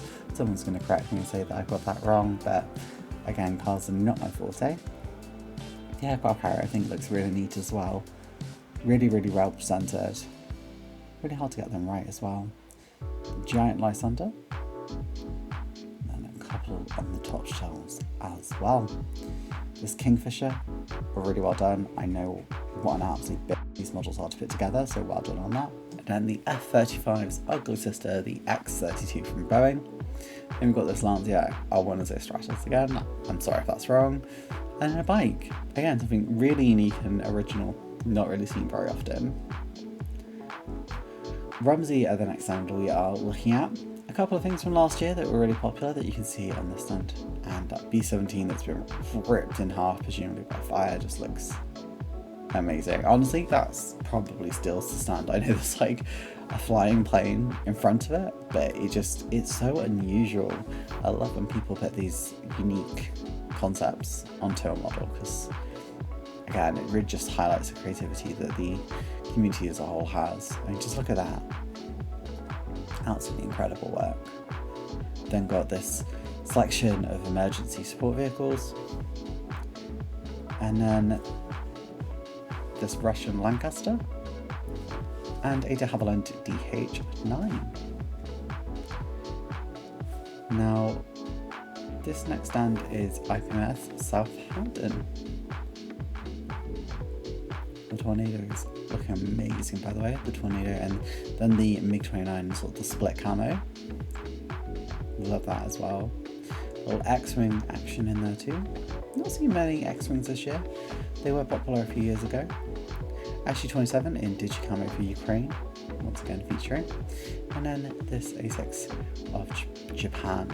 Really clean looking model there. A Joker Goon car. Again, not something I've really ever seen before. Now we're moving on to Barry Sharman. This is a display that went over the sort of whole corner of the sort of tables. A lot of different things here. Now, I can't tell you all the information about these, but obviously you can pause at different points and take a sort of another look. And I've tried to go in detail as much as I can and make sure I'm not going too fast or too slow. But honestly, seeing these in person is amazing. The level of detail people put in, like, this looks so realistic. This literally could be used in a movie scene, in a TV show. Like, it's amazing. And honestly, it pushes you to be a better modeler seeing stuff like this. But you should also never feel bad for whatever stage you're at in modelling, because that person also started there at some point, and different people will evolve at different rates. The water on those ships, by the way, look how real and moving it is. Like, it feels like it's there. This next bit is Mulberry Harbour. Not something I was particularly familiar with. However, it was again nice to see this, because then afterwards I went away, looked into it, and I asked my partner about it. He was talking to me about it whilst I was there as well. So again, really amazing part of model making is helping educate people about different areas of history, different things that happened, different life events. Really, really cool, honestly. But after we've gone to Mulberry Harbour, we need to go to IPMS Tyneside. Again, a couple of trucks. Seems like this hall had most of the trucks, because this is in Hall 2. A couple of ships at the front as well, which is really nice, including a Viking longboat, I think. And a Spanish section. Not sure if they had a theme, but there were a load of Spanish aircraft there as well. I took a picture of this HE-111 just because we've seen one earlier. And then this Bentley I thought looked really polished. The ship is called the Flying Cloud. I love the water, it looks like it's out of a picture book. And then we've got this aircraft carrier, which is the Chuyo Japanese carrier. Following on from Tyneside, we've got the 580 modelers.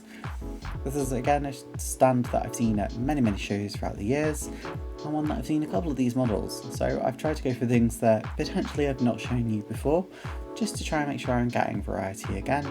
So in this instance, we've gone for another Swiss BF-109, just because I don't think I've shown it from their club before. I really like the diorama and layout of this as well. And we've also gone for the Manchego Key 43, which I don't think I've ever seen anywhere before. We're now heading over to IPMS Derby. A couple of things on here I've really liked. The Gigant, you never see that anywhere anymore. Lovely, lovely aircraft. The Beriev at the back there, I've got one of those to build. I built one of those as a child as well. Absolutely love that aircraft. And then there's the Ukrainian USV as well. There's a lot of variety on here. Really lovely display. Oh, and the Nimrod. Always love Nimrod. But here we have the Beriev flying boat. Massive thing. And then the Gigant. 6-engined monstrosity from the Luftwaffe. And then we have this Ukrainian USV. Right, we're on to New City Model Club. And something I think I have seen before. And I think that was like a tank glider variant from the same company. But yeah, New City Model Club.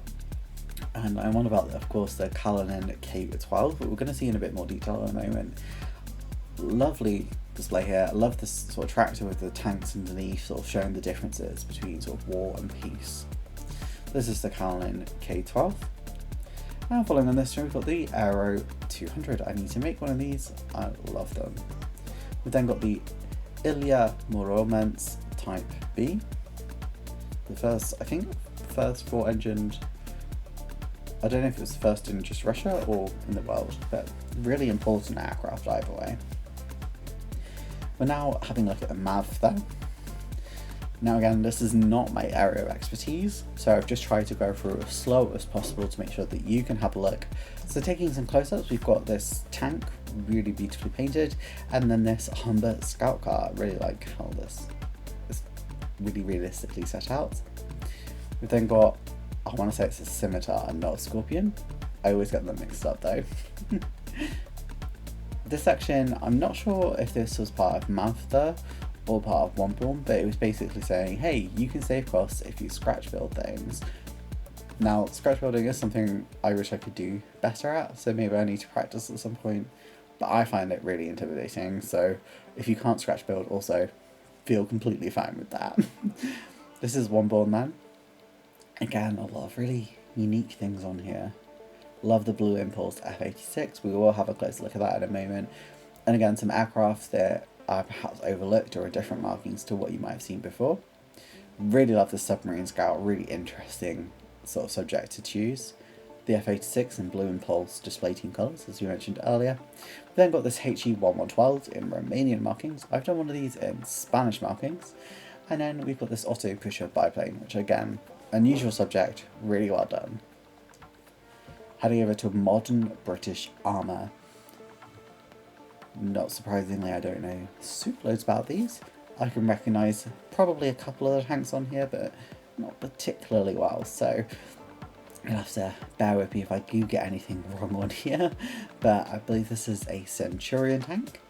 And then following on from this, we have a Conway. Luckily this one is written on the front of it, so I can see that this one is a Conway tank. We then have a Land Rover in sort of the desert. But then we move on to the Russian equivalent, Russian Wheels and Tracks. Again, much like the Israeli SIG, we're not going to talk about the obvious thing, but we will have a look at every single club. And here are some amazing looking KV-2s. We've then got Soviet aircraft. They've taken Soviet to be sort of the Soviet sphere of influence as a whole rather than just the USSR, because there are some Chinese aircraft on here too, such as this Flying Leopard.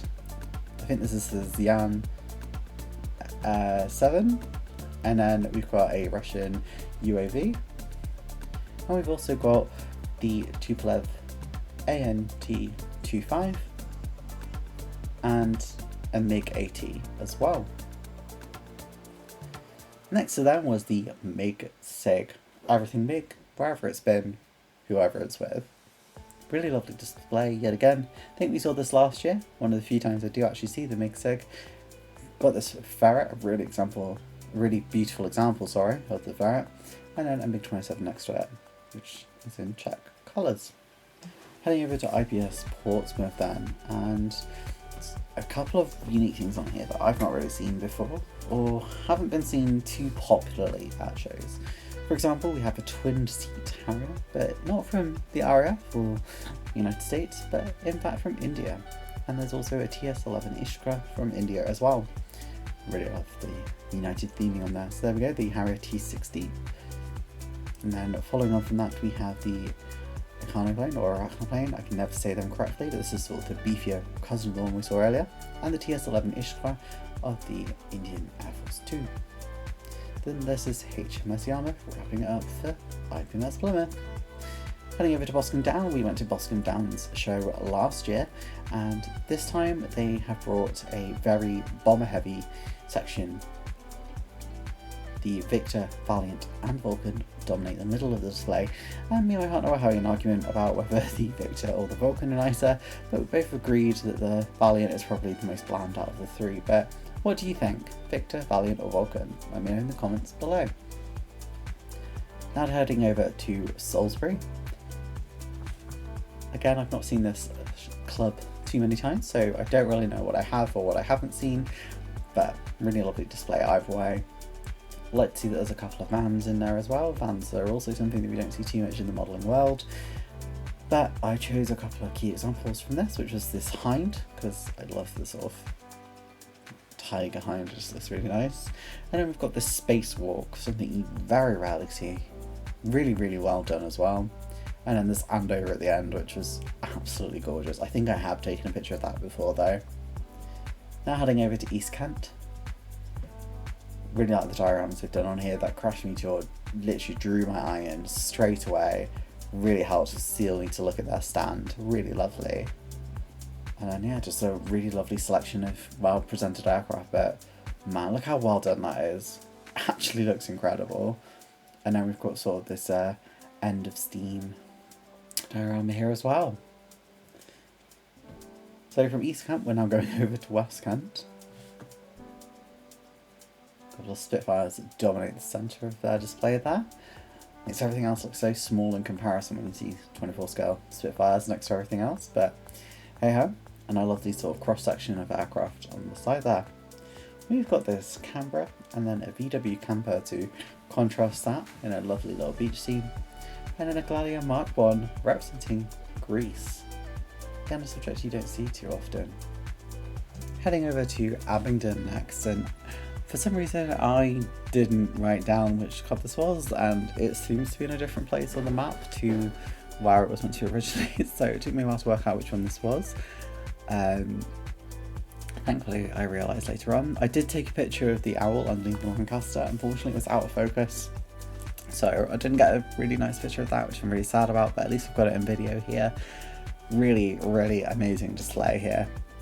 I did get a picture of a couple other things though, including this Air Comet in RAF colours, and then we've got this Typhoon with a car door as well, which you can see the car door actually open in this example.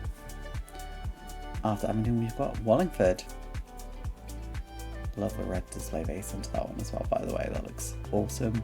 Two cars in contrasting orange and lime in the middle as well, and an Argosy. Argosy is such a weird looking aircraft. A massive Typhoon. Love this display.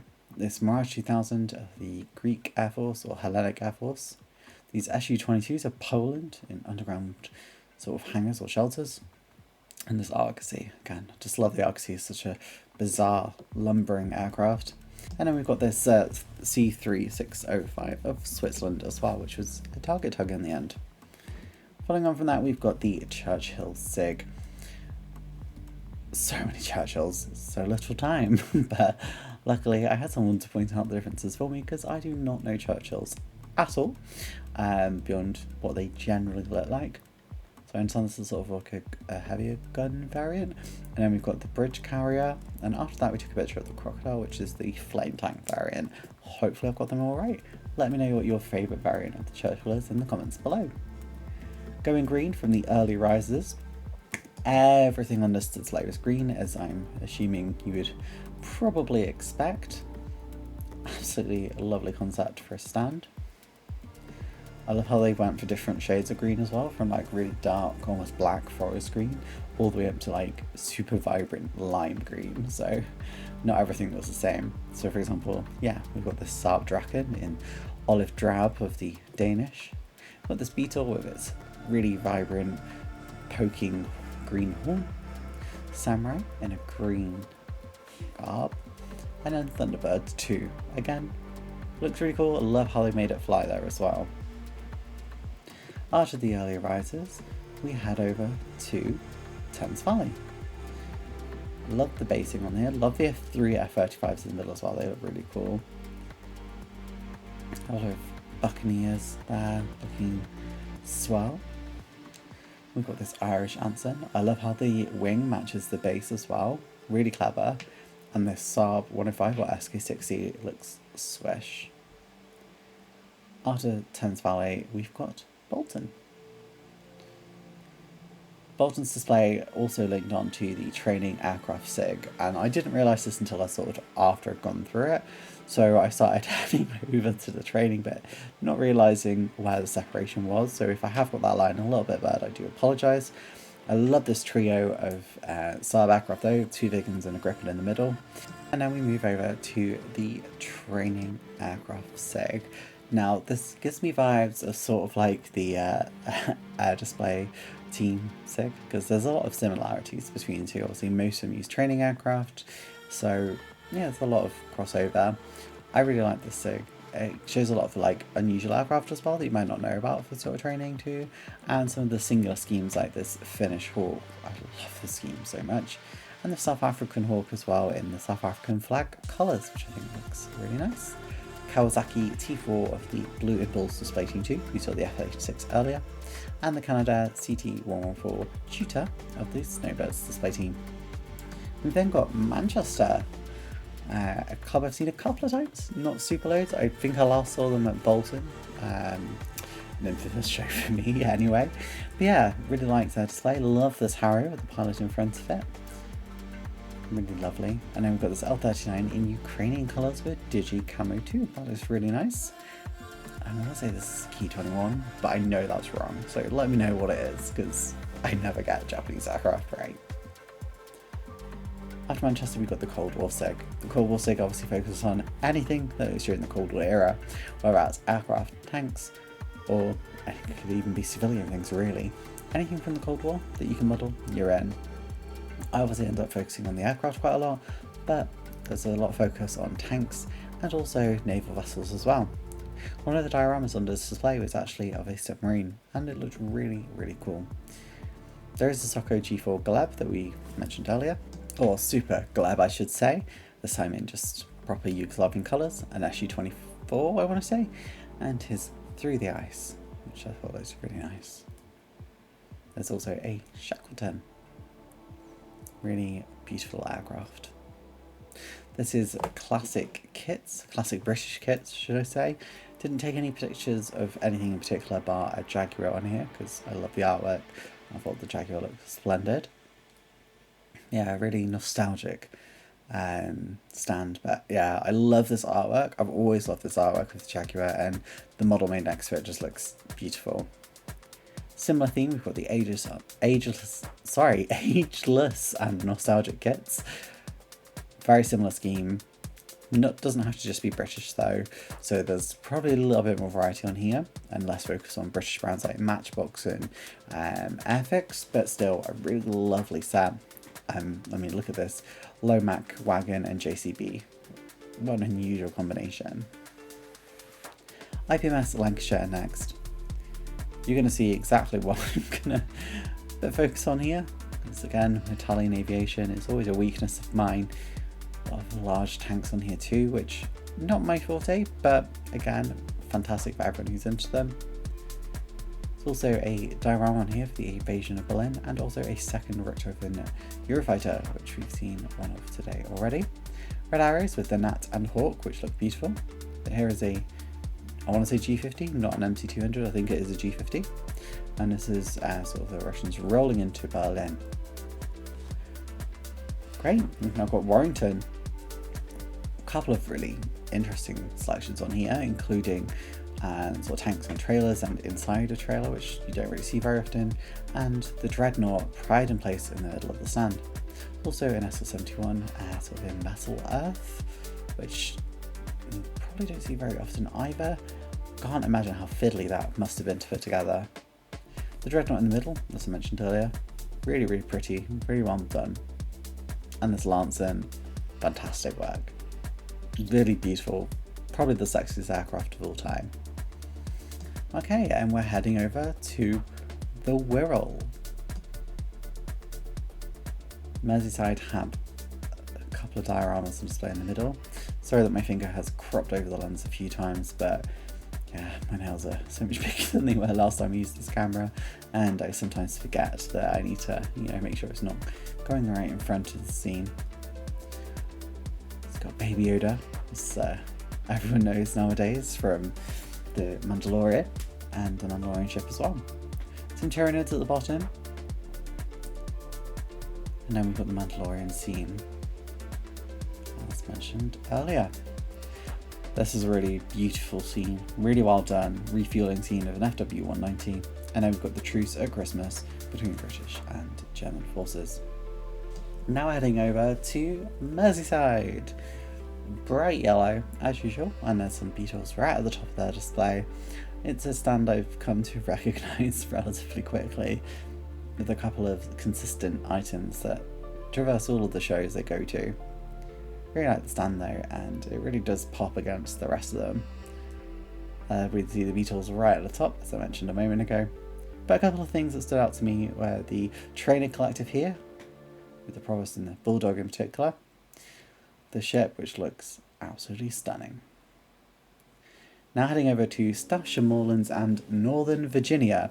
Did not realise Northern Virginia were there, right in the centre with their American centrepiece. I am sorry, if I had realised, I would have taken a picture, but I didn't realise until I got home and I was editing this, so I am really sorry that I missed that. But really nice to see that you're included on this. We've got this Voyager transport shuttle, which I think looks fantastic. Horses pulling artillery. And then we've got a scene from Burma in 1942. Really lovely set of dioramas. Then got Dartmoor. Dartmoor have a couple of stand-up pieces. Another Vulcan, another C-130, but the Millennium Vulcan with the sand swooshing and dusting underneath it, I think looks fantastic. I did kind of focus on the Star Wars stuff on their stand, I'm not going to lie. But that's fine, because we haven't got a lot of that today. So we've got the Millennium Falcon and C-3PO with a silver leg. And then we've got this C-130, which I did go back and take a picture of, because the C-130 is in my blood. Romania is up next with the Romanian SIG. This centrepiece is of the, I think it's called an aeropark, but it's an air museum in the centre of Bucharest, which, if you look at the pictures online, doesn't look like it's in the best of conditions, and they've replicated that in the scaled version of it. Really liked as well that they chose to do something very different this year. They've got the IR-80, but it's like a Lego version opposite the actual model itself, and I think that looks amazing.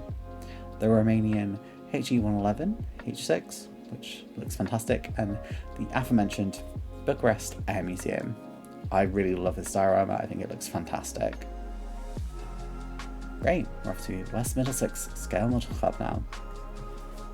Another destroyed aircraft in this stand that I don't know if we have seen before, but either way, it's one of the ones I chose to look at today. I've definitely seen their logo that they've sort of made replicas of themselves modelling. I think that looks really cool. Yeah, this dismantling of a Hawk, I can't remember what we've seen, but I think it's fantastic. Definitely seen the Milka AN2 before, still looks amazing. And as I say, their sort of logo representation, which makes me smile every time. Then got WMP SMC. I think I've seen this stand a couple of times. Interesting, there's another BF-109 in Swiss markings. Really popular subject at the moment. Not entirely sure why. Some Tau from Warhammer 40k, and I think that's some Space Marines from Warhammer 40k as well. Potentially Ultramarines. Can't really see too well whilst doing this voiceover. A lot of heavier vehicles too. And then right at the top of here, we've got Maureen Adele Chase Dunlop de Pop. And that's what I took my picture of. So if you don't know who she is, go and have some research on her. Because again, that's what modelling is great for. And then this is just a sort of diorama crossing some train tracks. We've then got West Norfolk. There's one model that I thought pops immediately from this stand, and that's that Target Tug Vampire there of Switzerland. Even against something like the Yellowjack Snap that's near it, it just pops. So yeah, I really like that. Another AR-96 in here as well. Yeah, how beautiful that it changes the whole shape of the aircraft, honestly. And this is the scene with the Adaro, just looks beautiful. This was called The End of the Line, The Last Days of Steam. And then we've got the classic kit by Affix. If you haven't seen a review of this, my friend Captain VFC did a review of this, so go have a look at it if you haven't already. Great, we're heading over to Sheffield South now, and there was an aircraft I had no idea was ever sold to a different nation on this stand, which was the Messerschmitt Bf-110. So this is actually in Iraqi colours, and I did not know this was a thing. I might have even said this in a previous video, but yeah, looks amazing. And then we've got this German Knight. Looks really good. Splash SIG, everything wet. Really like this though, really like flying boats. It's it's something that obviously sadly lost to time. Obviously got the massive blonde Voss in the middle, sorry, not in the middle, in the corner, and we've got the Sunderland in the other corner. Got another Saunders Row SRA1, this time in Saudi Arabian colours, and a LEd'A as well, which we'll take a closer look at in a minute. There's this Saunders Row. Nice to see it not just in RAF colours, as if it had been sold internationally. And LEd'A, something that I really want to make one of, but sadly have not been able to get hold of. And a B-17, made by Saab. This is a Swedish dive bomber that was also used as a float plane. Now heading over to South East London. Very different display to what's sat next to it with Splash. Love the colour coordinated vehicles in the middle. And then a sea of aircraft over to the right. But it was the helicopters in the corner that really took my fancy. Helicopters are something that are massively underrepresented in modelling. Yeah, I love this Puma. Really clean example of the Puma. Lovely aircraft. And then we've got this Wessex as well. I love both of them so much. Really well done. Now heading over to British Bulldogs. Thunderbirds again present. Maquettiste, and another massive Spitfire. That fixes them really well with the Spitfires, honestly. And we've got something I've never seen before, which was, yeah, anyway, mobile pigeon loft. I love the weathering on this, by the way. The weathering on this car is perfect. And we've got Rocky Horror Picture Show. Yeah, interesting choice. Very nice, though. Rubicon models. I'm casting these technically as a vendor, but because they're linked to Stoke-on-Trent Model Club, I've included this video bit, but there'll be more included in the vendor video and my stash reveal. So we're going into Rubicon and Stoke-on-Trent Model Club. I've combined them together because there's a bit of crossover and some linking between the two, so we'll have a look at them as a whole. Obviously Stoke-on-Trent Model Club is one that I was previously a very long time ago a part of, and I still know most of the club quite well. So it's always nice to see them at every show I go to. If you were there on Sunday, you might have ended up seeing me sit there for quite a long time chatting to them because, as I say, they are actually friends, so I ended up speaking to them for quite some time. We will have seen a lot of these items before, so that's absolutely fine. But yeah, there was a couple of things on here that I thought were really different. Love that boat, by the way, the sort of lifeboat. Absolutely vivid water, like it just looks so realistic and active. We've also got the Toblerone tank again, made by Guy. This looks empty, but something else was put down there later. I don't know if I got a picture of it though, but you can see it's being worked on in the back, the UFO shape. And then this water scene at the front, so underwater ride-on submarines. Here's the Toblerone tank. This locomotive being worked on. Little UN Jeep. Thought it was just something a bit different. And we've got the Luftwaffe UFO in the centre of like a henge. And then we've got the submarine here in resin, which looks amazing. Next to Stoke-on-Trent Model Club was Clacton IPMS. Tiger tank in the middle with an actual Tiger model, which I thought was lovely. I actually ended up taking a picture of the Tiger. A couple of Panzers on here as well. And the Commander gun with tractor. And then there is the founder of the SAS, I think it was, which is David Sterling, which is the portrait right at the top there. We will get a close up of that in a minute. Just love this Tiger. I hope this was actually painted, not just bought like this. It looks awesome. Again, love the panel lining and weathering on this tank. It looks spectacular. I've always just loved this. My dad had one of these and I used to play with it when I was a kid. And then here we have David Sterling. Really well done portrait. We're now moving on to Rivenhall. One of the X-Men featuring on here, which is Wolverine, that you'll see in a short moment in the top right corner. T-22 blinder there, in, I want to say, Libyan colours. Right next door to something more contemporary, which is the F-35, and there's Wolverine right at the top. Looking really vivid. Next up, we've got sort of a 1946 scenario, if the war continued on into that. And then we've got a Free French Maryland. Right, getting closer towards the end of the video now, but we've got the Scottish Aviation SIG, not for the company Scottish Aviation, this is just sort of aviation in Scotland. I got very confused when I first saw this SIG, not gonna lie. But yeah, a couple of things on here that I thought were a bit more unique, such as the Grub Tutor. There's also a Vigilant powered glider. There's a Grub Tutor. Flown in one of them when I was a lot younger. And then the Vigilant powered glider, no longer used by the RAF, actually been transferred a lot of them to charity. And then a Supermarine attacker, the tail dragging jet Nightmare. Then got Glasgow next door to this. A couple of Italian examples. Again, always love Italian aircraft, so love the SM-81s that are on display here, but I think an SM-79 as well. It's also a really lovely example of sort of just a Land Rover with a farmer and some sheep, which I thought was actually just really cute. Here's the SM-81 I was referencing earlier. And then we've got a Percival Gull that sort of landed in the desert. I think I've seen this before, but I can't remember for certain.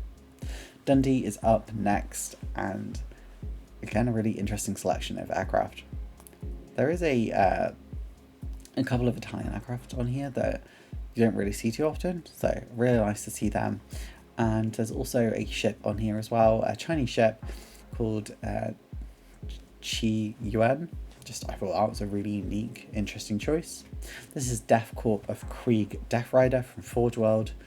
And then we've got an F-16, Italian F-16, which you never see anymore. And then an Italian Tornado. Again, a subject you don't see too often, you always see German and RAF. Now heading over to Edinburgh. Now, you'll probably guess right away I'm going to pick one of these. There's one of the ones I'm going to do a picture of. I think I last saw these guys at Bolton Model Show, potentially.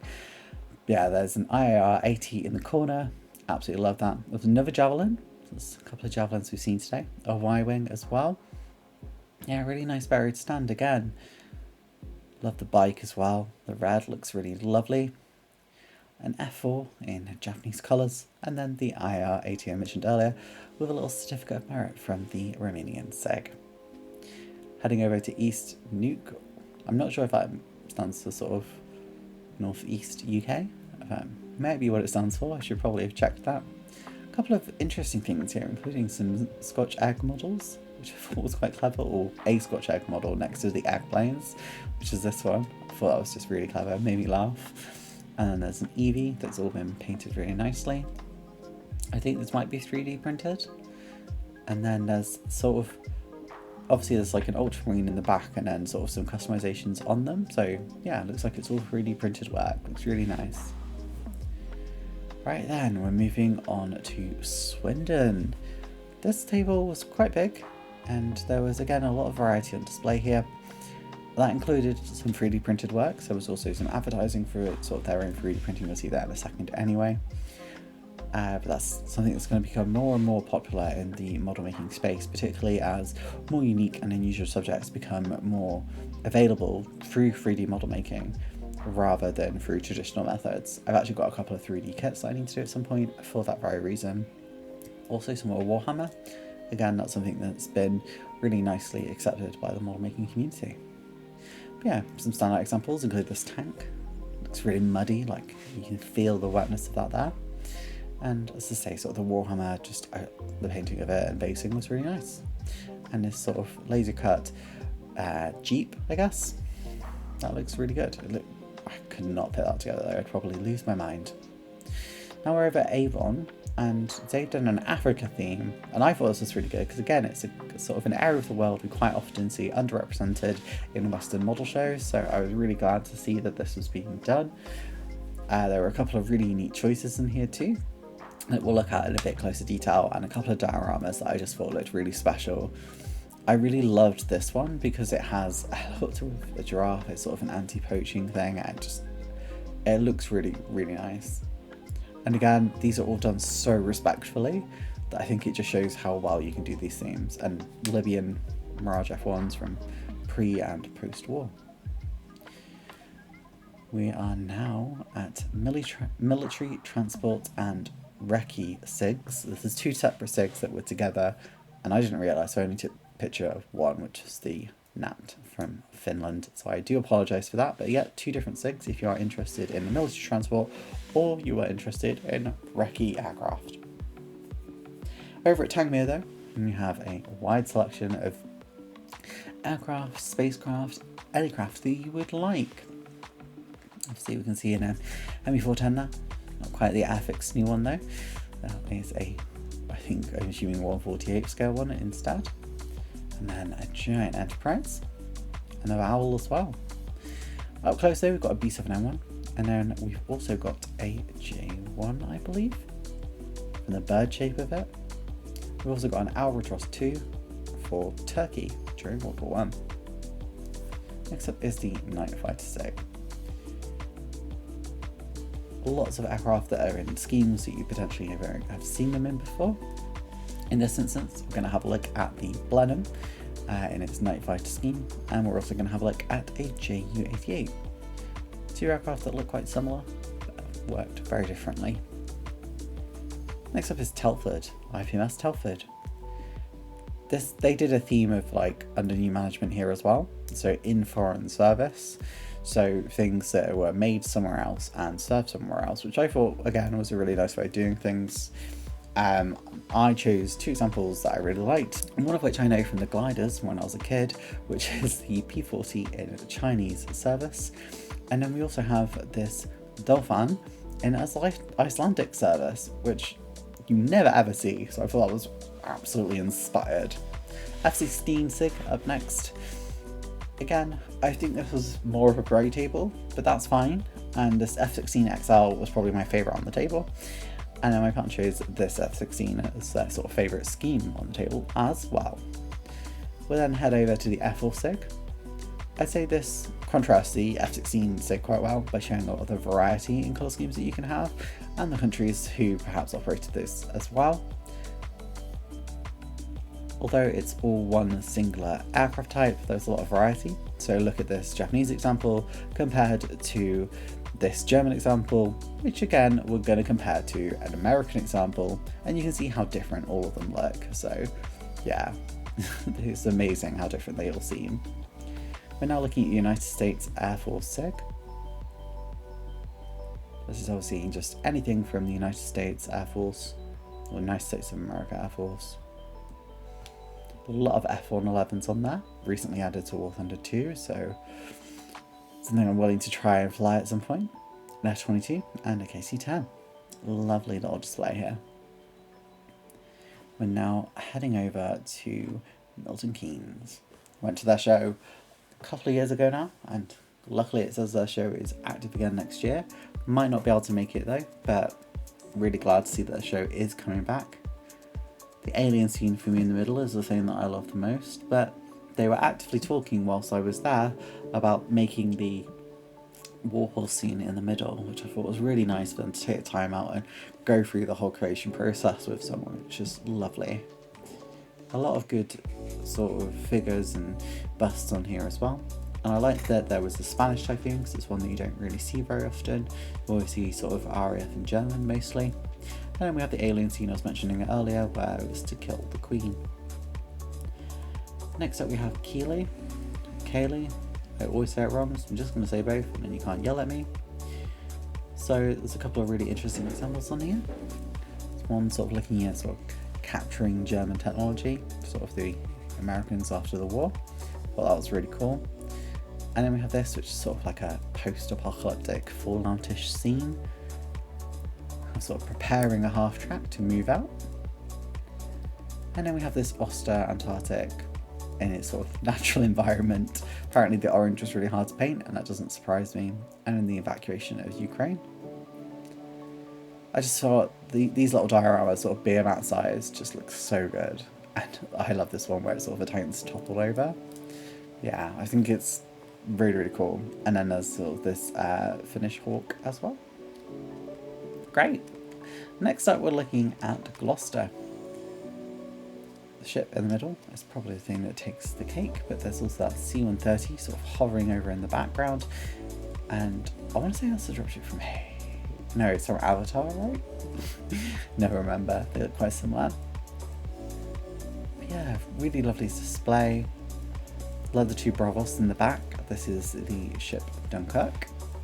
Then we have this B-Wing on its side, so to speak, but I love the B-Wing, my favourite of all of the Star Wars aircraft, and these two Tauntauns being being ridden even. Not worn, that is much later in the film. Then have children. That B-17 scene is probably the thing your eyes are drawn to the most, the preparation of the B-17. There is something else on here that I thought was quite unusual, that I thought was really cool, which is sort of just some natural scenes. We'll see one of them, which is sort of the breakdown of a vehicle. I love sort of seeing these like still life pieces. Yeah, this is a B-17 that's being prepared or potentially just come back. And then this breakdown, I love these still life scenes. They're just really different, really cool. We're now looking at the Association of London Modellers.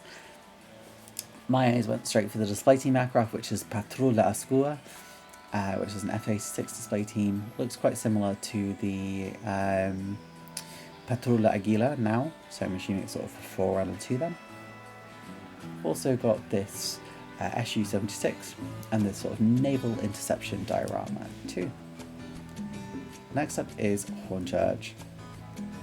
Now, Hornchurch is one I've seen many, many times, and they have a lot of things, well, I was going to say a lot of things, a lot of like tabletop scale models from TV shows and films and things like that. Always a pleasure to see. Really cool seeing their partner team for the first time as well. And a lot of Fugas as well, because I know I speak to them quite a lot about how the Fugas are just so beautiful. And a couple of Irish themes as well, including this two-seater Irish Spitfire. And the Missing Mystère. If you want to know more information about that, check out my video on the Silver Swallows. And then we've got Predator here, which I think looks incredible. And then next to that we have Red Wolf. Really love this display, it's always really cheery. Alright, we're getting towards the next final few. We are on the US Navy SIG. I don't know the names of a lot of these very well, so hopefully I've got the ones right that I know.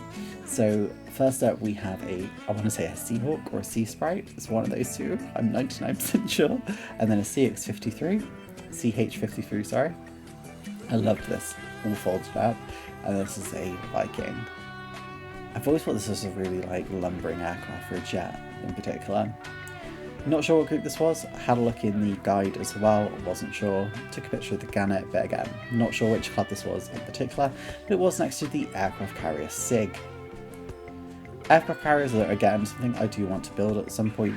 I've seen a couple of Hella that have been very tempting, but I don't know, I just need to have a think if it's something I really want to plough my money into, because at the moment I've got a lot of aircraft I need to finish and a lot of videos I need to do. Here's HMS Ark Royal though for you to look at. We're now heading over to the Battleship SIG. Again, not my forte, but a lot of people do absolutely love these, and I admire the craftsmanship that goes into making them, because it's something I definitely could not do. There's also the small warship SIG next to it, which I think I've included alongside this. This is Warspite. We're now looking at the Finnish, Swedish and Danish SIGs. The Finnish and Swedish SIG are one, the Danish SIG is another, but I've done them all together as sort of an overall Scandinavian theme. I think they all look absolutely great together, and they share a lot of lineage as well, with some aircraft being shared between the nations. This is particularly true with things like the B-17, which was used by both Sweden and Denmark, and then we get this, the G-50, used by Finland.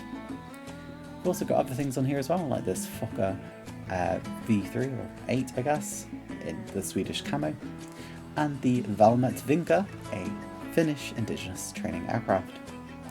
Got the Danish F-16 we've seen at many shows before, which looks spectacular, and this T-33 was something my partner liked, so got a picture of that one too. Now heading over to the Italian SIG. This isn't a sort of Italian IPMS, it's just a SIG of people who like things that are Italian. Obviously, Il Frecce Tricolori are on this display, and we'll get a couple of pictures of them, along with some World War II aircraft that I absolutely adore as well, including this BA-65, one of my favourite aircraft of the 1930s. It just screams vintage. And the Piaggio P108, Italy's only 4-engined heavy bomber that was sort of indigenous. The MB339 of the Frecce Tricolori and the Fiat GR91 also of the team. I built both of these as well, but theirs looks so much better than mine did. And finally, we have the Sci-Fi and Fantasy SIG. I don't know how this ended up being the last one, because it's actually in Hall 2. I did Hall 1, then 3, then 2. Just by how my day went, but I love the SIG. And they had Angel from Buffy or the TV show Angel as well, the bisexual legend that he is. There's also the Daleks, this one's from the sort of Dalek Civil War, and then Judge Dredd. Finally, rendering it with the TARDIS and Martha, with some Daleks and Davros surrounding them. Well, that's it. Thank you so much for sitting through this epic video that we've just been through. I'm so glad to be back doing modelling again, and there'll be a video on sort of the vendors at Scale Model World, like places like Models for Sale, also like Ethics, Tamiya Ravel, Hanats, like all of them. I'll do a video on them later, but I just wanted to do a video sort of just to the show itself and the clubs. And yeah, thank you so much for being here. Obviously, if you're not a subscriber yet, please make sure to subscribe to the channel, and you can support me through sort of becoming a channel member if you would like to, but there's no pressure to do that whatsoever. This is a very haphazard outro, so yeah, I'm very tired and I'm just trying to get this out to you guys as quick as I can, but I really appreciate you for being here, and I will see you in the next video. Bye!